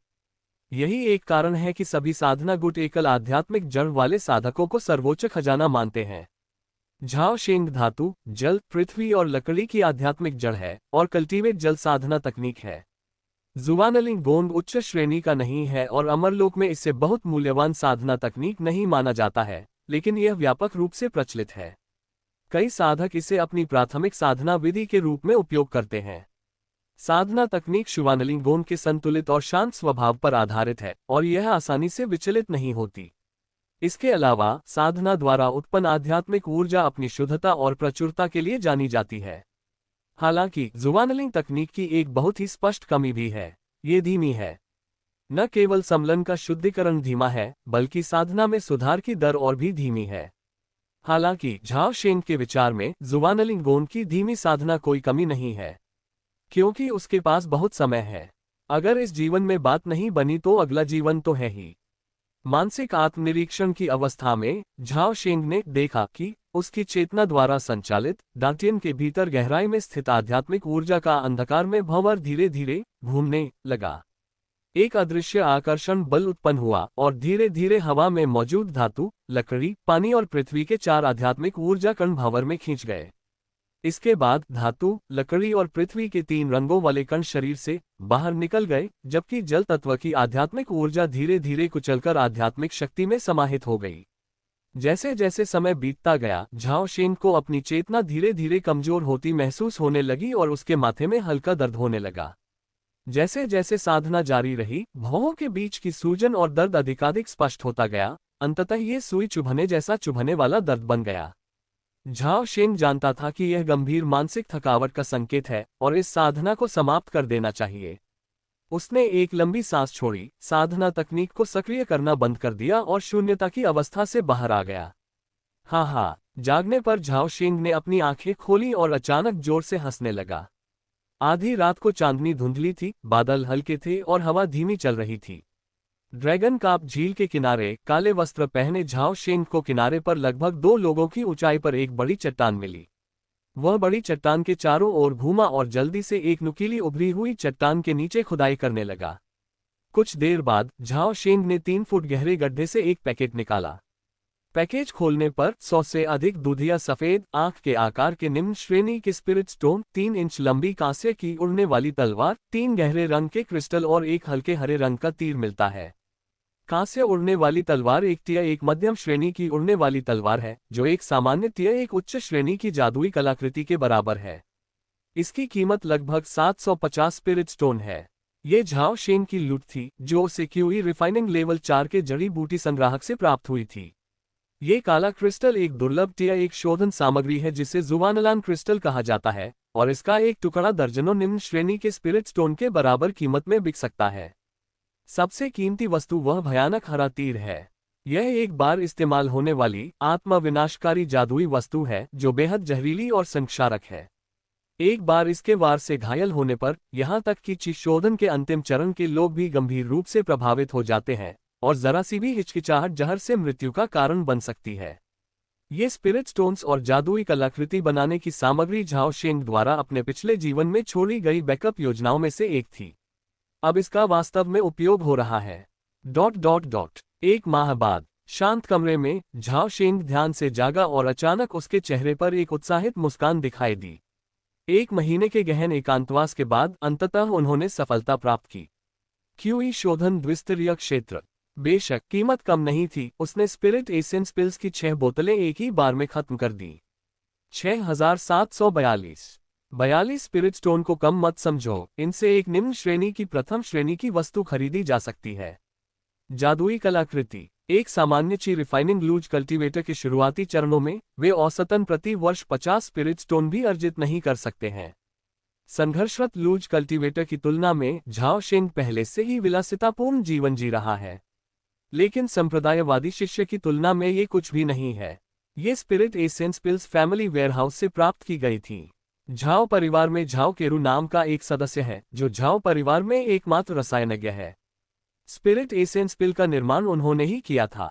झाओ शेंग की योजना में रसायन विद्या एक साधना कौशल है जिसे उसे सीखना ही होगा। हालांकि कीमियागिरी में स्पिरिट स्टोन की बहुत अधिक आवश्यकता होती है और वर्तमान परिस्थितियां इसकी अनुमति नहीं देती हैं, इसलिए वह रन बनाना सीखने से शुरुआत करने की योजना बना रहा है।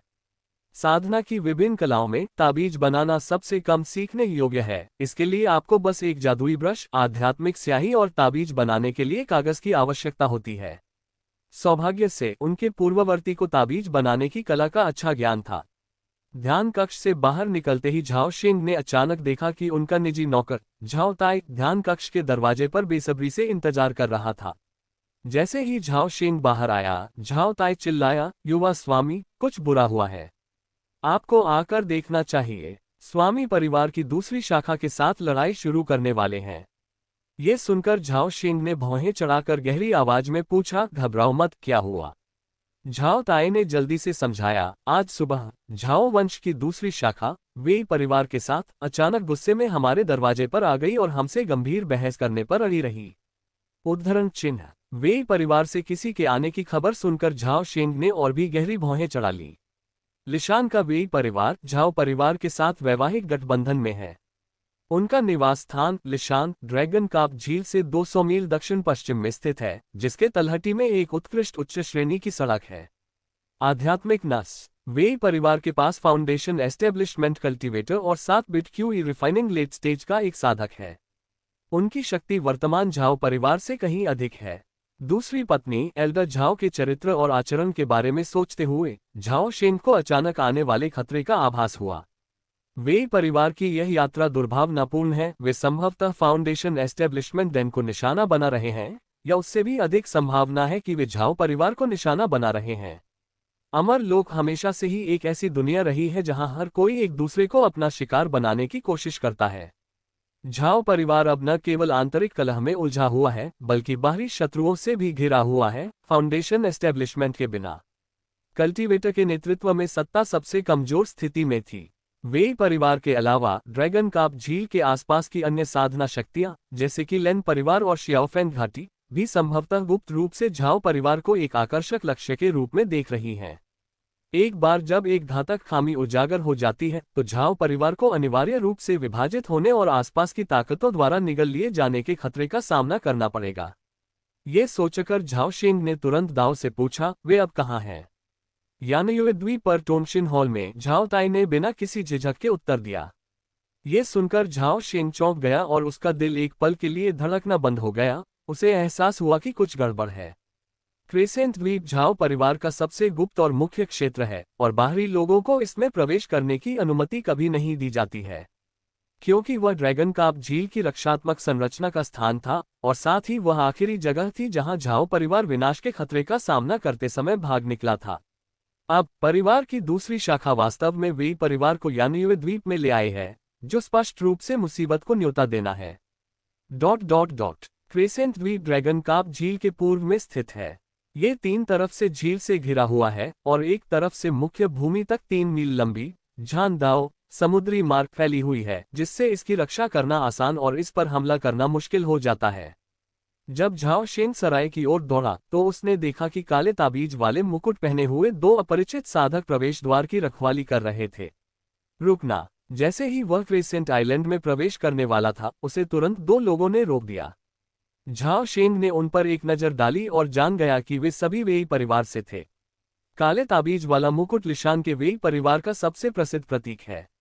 उसने तुरंत चिल्लाकर कहा, रास्ते से हट जाओ, मुझे अंदर जाना है। उनमें से एक ने सबसे पहले हंसते हुए झाओ शेंग के प्रश्न का उत्तर नहीं दिया, बल्कि दाओ से पूछा, क्या तुम सचमुच दाओ से अनजान हो या तुम अनजान होने का नाटक कर रहे हो? उद्धरण चिन्ह। तुम्हें क्या पता है? झाओ शेंग ने दाओ से पूछा। उनके सामने स्थित वेई परिवार के एक अन्य किसान ने चिल्लाकर कहा, तुम बहुत देर कर चुके हो। जहां से आए हो वहीं वापस चले जाओ।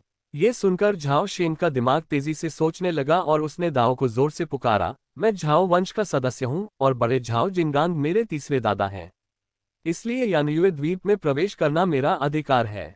इसके अलावा मैं उनकी मदद करने जा रहा हूँ। क्या आपके वेई परिवार को मेरे दूसरे दादा ने आपकी मदद के लिए आमंत्रित नहीं किया था? क्या अब दाओ बड़े बेटे के परिवार का साथ देने का इरादा रखता है? झाओ शेंग झूठ नहीं बोल रहा था। झाओ जिनगांग वास्तव में उसका दूसरा दादा था, लेकिन रक्त संबंध बहुत दूर का था, जो 7 या 8 पीढ़ियों से भी अधिक पुराना था। ओह, तो आप दूसरी पत्नी के परिवार से हैं। आपने पहले क्यों नहीं बताया? जल्दी अंदर जाए, शायद आप किसी तरह मदद कर सकें।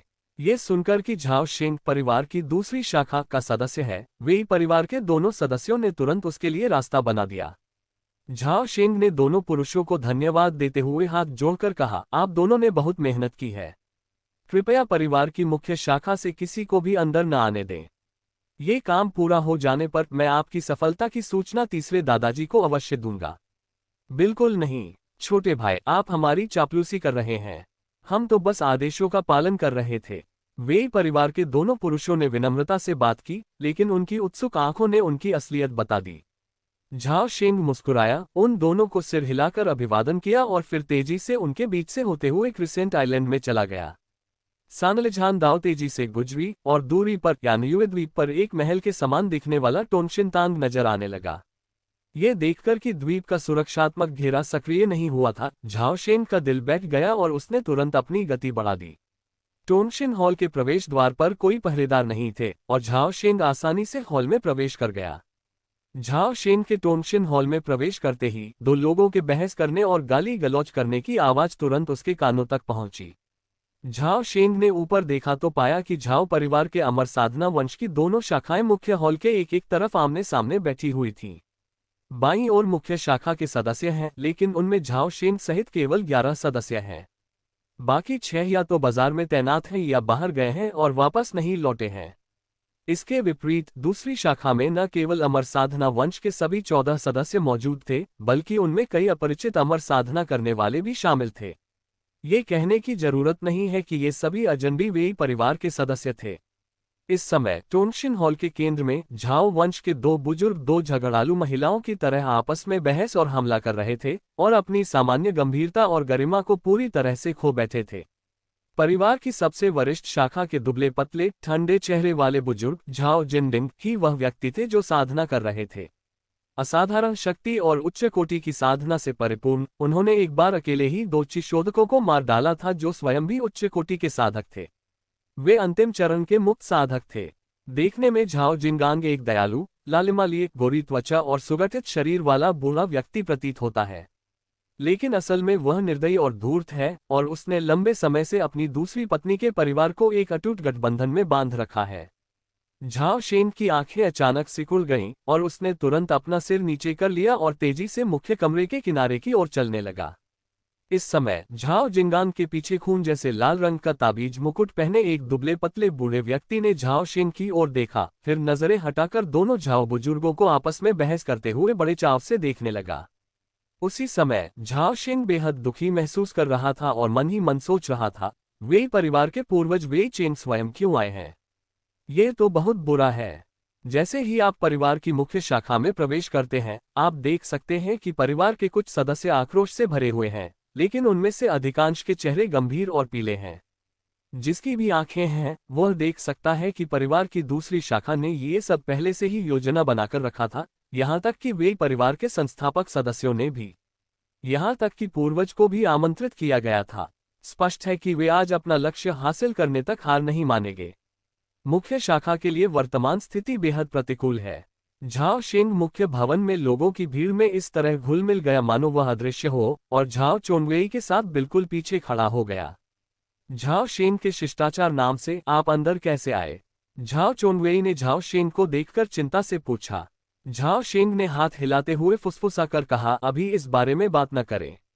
अभी क्या स्थिति है? क्या दूसरी पत्नी ने कोई मांग रखी है? ये सुनकर झाओ चोनवेई ने क्रोधित होकर कहा, दूसरी शाखा न केवल फाउंडेशन एस्टेब्लिशमेंट पिल चाहती है, बल्कि यह भी मांग करती है कि हम भंडारगृह, धर्मरथ, पुस्तकालय और 8 साधना कक्ष भी उन्हें सौंप दें। अरे या वाह! दूसरी पत्नी को इतनी ज्यादा भूख लगती है, क्या उसे ज्यादा खाने का डर नहीं लगता? अमृतत्व प्राप्त करने के 4 आवश्यक तत्व हैं: विधि, धन, साथी और स्थान। परिवार की दूसरी शाखा तुरंत इनमें से 3 पर कब्जा करने का प्रयास करती है, जो स्पष्ट रूप से सत्ता हथियाने का प्रयास है। पहली पत्नी इस तरह की अत्यधिक मांग को बिल्कुल भी स्वीकार नहीं करेगी। लेकिन अब परिवार की दूसरी शाखा का पलड़ा भारी है। पहली शाखा के पास कौन कौन सी चालें हैं? झाओ शेंग ने मन ही मन सोचा। झाओ शेंग को इस बात की ज्यादा परवाह नहीं थी कि झाओ परिवार की दोनों शाखाओं में से किसके पास असली सत्ता है, क्योंकि वे दोनों ही उसकी वंश परंपरा से संबंधित थीं। हालांकि वह वेई परिवार को लेकर बेहद सतर्क था। झाओ शेन ड्रैगन काप झील पर वेई परिवार के शक्तिशाली हमले से नहीं डरता। जब तक उसके पास 100 साल का टोकन है, वेई परिवार कभी भी खुलेआम हमला करने की हिम्मत नहीं करेगा। लेकिन अगर दूसरा पक्ष परिवार की दूसरी शाखा के किसी अंदरूनी गद्दार के साथ गुप्त रूप से कार्रवाई करने का इरादा रखता है, तो झाओ परिवार वास्तव में खतरे में पड़ सकता है। पृष्ठभूमि में चुपचाप अपनी भूमिका निभाते हुए झाओ शेंग ने झाओ परिवार के भविष्य के बारे में तेजी से विचार करना शुरू कर दिया। इसी बीच दोनों बुजुर्गों के बीच बहस बढ़ गई और लगातार गर्मागर्म होती चली गई। इन दोनों ने वास्तव में शक्तिशाली व्यक्तियों के रूप में अपनी प्रतिष्ठा को सार्थक किया, जिनके नामों में कड़ाही और शक्ति के अक्षर शामिल थे। एक तो वाकई बेहतरीन है, दूसरा वाकई मुश्किल है। जुबानी जंग इस हद तक बढ़ गई है कि वे एक दूसरे के खिलाफ किसी भी तरह की गंदगी उजागर करने को तैयार हैं। अनैतिक संबंध, गबन, व्यभिचार, घटिया सामान को श्रेष्ठ बताकर बेचना, भ्रष्टाचार, झूठे आरोप लगाना और अन्य कई घृणित और शर्मनाक कृत्य। इससे झाओ शेंग का चेहरा गुस्से से काला पड़ गया और वह क्रोध से फट पड़ा। वंशजों को आपस में नहीं लड़ना चाहिए। इसमें कोई आश्चर्य नहीं कि झाओ परिवार का जीवन साल दर साल और अधिक कठिन होता जा रहा है, और हाल के वर्षों में वे अपने कुल के सदस्यों के अंतिम संस्कार के भत्ते का भुगतान करने में भी असमर्थ रहे हैं। लेकिन लाइफ ची का अनुभव करते हुए झाओ शेंग को कुछ अजीब सा भी महसूस हुआ। आज की स्थिति वाकई अजीब है। पूर्वजों की स्मृति में कुल के दो बुजुर्ग झाओ जिनडिंग और झाओ जिनगांग हमेशा अपनी छवि को महत्व देते थे और उन्हें युवा पीढ़ी के कुल सदस्यों के सामने अपना संयम नहीं खोना चाहिए था और एक दूसरे को अपशब्द नहीं कहने चाहिए थे। यह अजीब था, ऐसा लग रहा था मानो वे दोनों जानबूझकर समय बर्बाद कर रहे हों। ये देखकर कि इस तरह बहस करने से कोई परिणाम नहीं निकलेगा, वेई परिवार के संस्थापक प्रमुख वेई चेंग को खांसी आए और वे अचानक खड़े हो गए। किसी व्यक्ति का नाम पेड़ की छाया के समान होता है। जब कल्टीवेटर प्रकट हुआ, तब किसी ने भी उसकी उपेक्षा करने की हिम्मत नहीं की। दोनों बुजुर्गों ने लगभग एक साथ ही गुस्से में बोलना बंद कर दिया और वेई चेंगवो की ओर देखा। यह देखकर वेई चेंग ने संतुष्टि से सिर हिलाया और कहा, कृपया मेरी बात सुनिए। आप दोनों झाओ परिवार के वंशज हैं और खून का रिश्ता पानी के रिश्ते से कहीं ज्यादा मजबूत होता है। आप दोनों के बीच कोई गहरी दुश्मनी नहीं है। एक मामूली फाउंडेशन एस्टेब्लिशमेंट पिल को अपने रिश्ते को नुकसान न पहुंचाने दीजिए। इस बिंदु पर उन्होंने झाओ जिनडिंग की ओर मुड़कर सलाह दी, जिनडिंग, मैंने तुम्हें बचपन से देखा है। तुम्हारे ससुर और बड़े होने के नाते मुझे खुलकर बोलने दो। तुम्हारी सबसे बड़ी शाखा ने पिछले कुछ वर्षों में वाकई हद पार कर दी है। 100 से अधिक वर्षों में क्या झाओ परिवार की दूसरी शाखा को कभी नींव स्थापना की गोली मिली है? वह है। जैसे ही झाओ जिनडिंग अपना बचाव करने ही वाला था, वेई चेंगवो की प्रभावशाली उपस्थिति ने उसे दबा दिया। इसलिए मेरा मानना है कि इस बार नींव स्थापना समारोह में दूसरे पुत्र की बारी है। संयोगवश कोंगो पहले ही ची शोधन के महान पूर्णता स्तर तक पहुंच चुका है। उसे नींव स्थापना की गोलियां दे दो, एक भी गोली व्यर्थ नहीं जाएगी। ये सुनकर परिवार की दूसरी शाखा के सभी लोग अत्यंत प्रसन्न हुए, जबकि पहली शाखा के सभी लोग बेहद निराश हो गए। इसी क्षण झाओ जिनडिंग अचानक कराह उठा और उसके मुंह के कोने से खून बहने लगा।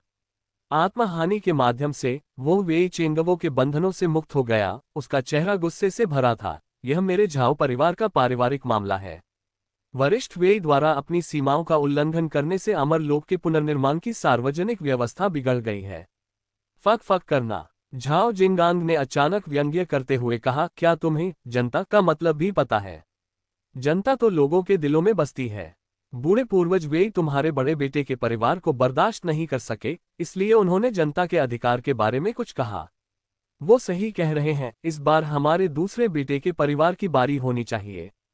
तुम्हारी हिम्मत कैसे हुई, झाओ जिनगांग, पूर्वजों के नियमों का उल्लंघन करते हुए बाहरी लोगों को टोनशिन हॉल में आने देने की? क्या तुम्हें अपने पूर्वजों के लिए कोई सम्मान नहीं है? मरने के बाद तुम पुराने पूर्वज संप्रदाय का सामना कैसे करोगे? झाओ जिनडिंग क्रोध से दहाड़ा। ये सुनकर झाओ शेंग ने मन ही मन सोचा, बूढ़े पूर्वज जोग यही देख रहे हैं, आप मुझे क्या कहेंगे? तुम कायरों का झुंड चूहों की तरह हो जो बच्चे पैदा करते हैं, हर बच्चा पिछले वाले से बदतर होता है।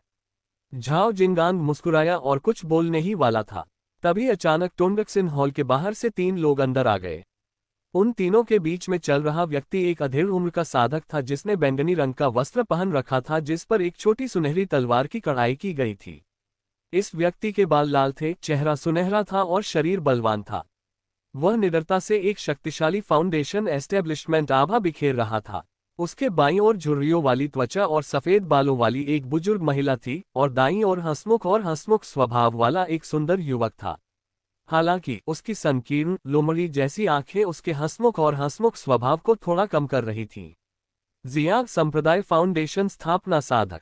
बहुत बढ़िया, जिन फू हमें बचाने के लिए लोगों को लेकर आया है।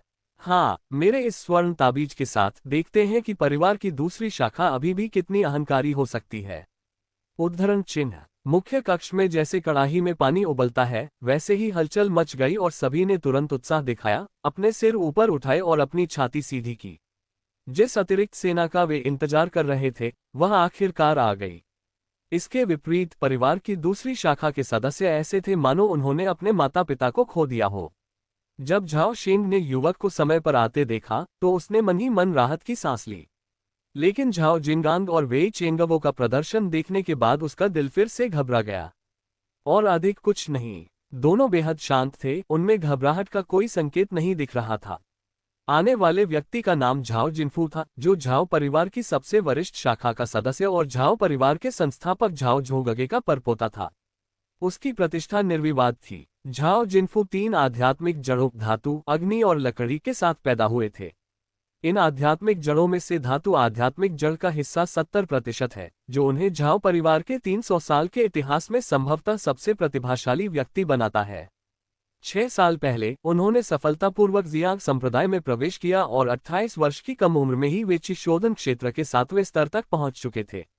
झाओ जिनडिंग उत्साहित दिख रही थी और बार बार हाथ हिलाते हुए बोली, जिनफू, तुम आखिरकार आ ही गए। क्या तुमने इस सीनियर को भी आमंत्रित किया था?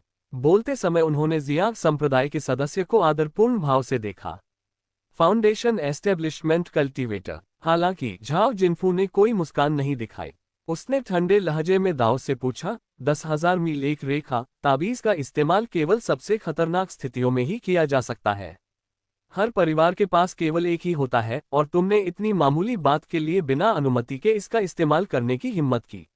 लगता है मैं सही था। झाओ परिवार पूरी तरह से सड़ा हुआ है। जिनफू, इसका क्या मतलब है? झाओ जिनडिंग चौंक गया और उसने संदेह भरी निगाहों से दाव से पूछा। झाओ जिनफू ने अपनी आवाज बुलंद की और सबके सामने एक एक शब्द जोर से घोषित किया, मैं कहता हूं कि झाओ परिवार अंदर से सड़ा हुआ है और इस परिवार को छोड़ देना ही बेहतर है। इन शब्दों ने हंगामा खड़ा कर दिया, यहां तक कि दूसरी पत्नी के परिवार में भी। हम चाहे जितनी बहस करें और हंगामा करें, सच कहें तो पूरे झाओ परिवार में फाउंडेशन की स्थापना में शामिल होने की सबसे अधिक संभावना झाओ जिनफू की ही है। झाओ परिवार के इतने वर्षों तक इतनी गरीबी में रहने का मुख्य कारण यह है कि उन्होंने झाओ जिनफू में खेती के संसाधनों का बहुत अधिक निवेश किया है। इस तथ्य के बावजूद कि दोनों बुजुर्ग फाउंडेशन की स्थापना को लेकर जमकर लड़ रहे हैं, झाओ परिवार में कोई भी निश्चित नहीं है कि वे वास्तव में इसे हासिल कर पाएंगे या नहीं। आखिरकार संस्था स्थापना की सफलता दर बहुत कम है, 10 में से केवल एक ही सफल होता है। हर कोई पूर्वज यूजी की तरह भाग्यशाली नहीं होता। झाओ जिनगांग ने अचानक बीच में आकर मामले को शांत करने की कोशिश की। जिनफू, तुम क्या कह रहे हो? तुम केंद्रीय मंडप के प्राचीन पूर्वज के परपोते हो। अगर तुम झाओ परिवार में नहीं रहोगे तो और कहां जाओगे? ठीक उसी क्षण झुर्रियों वाली त्वचा और सफेद बालों वाली बूढ़ी महिला अचानक बोली। उसकी आवाज उसके रूप से बिल्कुल अलग थी और उसका लहजा असाधारण रूप से स्पष्ट था। वह मेरे साथ वेई परिवार में वापस आ सकता है। ये सुनकर झाओ जिनडिंग क्रोधित हो उठे और गरजते हुए बोले, तुम कौन हो? ये झाओ परिवार का पारिवारिक मामला है। तुम जैसे बाहरी व्यक्ति की इसमें दखल देने की हिम्मत कैसे हुई? स्नैप! उसके बोलने से पहले ही एक विशाल धरती के पीले रंग का हाथ तेजी से गुजरा और झाओ जिनडिंग को पल भर में बहुत दूर तक थप्पड़ मारकर फेंक दिया गया, जिससे वह जमीन पर गिर पड़ा और बार बार खून थूकने लगा।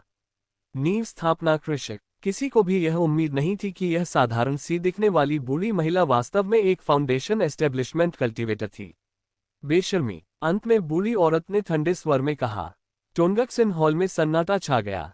हे। इस समय जियांग संप्रदाय के संस्थापक साधक ने 2 बार खिलखिलाकर हंसते हुए आगे कदम बढ़ाया और मुस्कुराते हुए कहा, मुझे संप्रदाय से एक मिशन मिला था जो मूल रूप से बचाव के लिए था।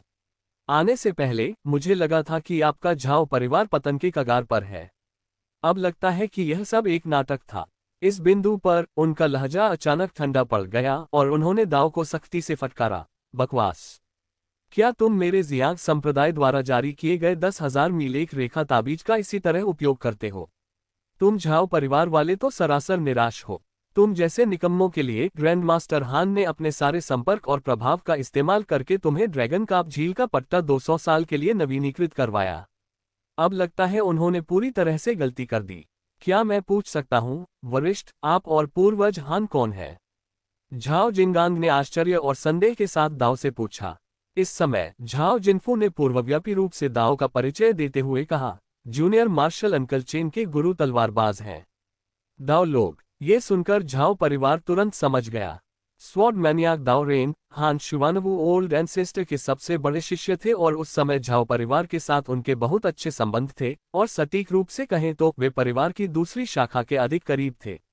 झाओ जिंगान का चेहरा खुशी से चमक उठा और उसने प्रसन्नता से कहा, तो ये तो परिवार ही है। Senior Chen, junior Zhao Jingang Zhao परिवार की दूसरी शाखा से हैं। अभी अभी मैं असभ्य हो गया था। इस जूनियर मार्शल अंकल चेन ने अपना हाथ लहराया और तलवार की रोशनी की एक चमक छोड़ी, जिससे झाओ जिंगान को झुकने से रोक दिया गया। उसी समय ख्यूई ने विनम्रता से कहा, ग्रैंडमास्टर हान वह व्यक्ति हैं जिनकी मैं, चेन जिचुआन, सबसे अधिक प्रशंसा करता हूं।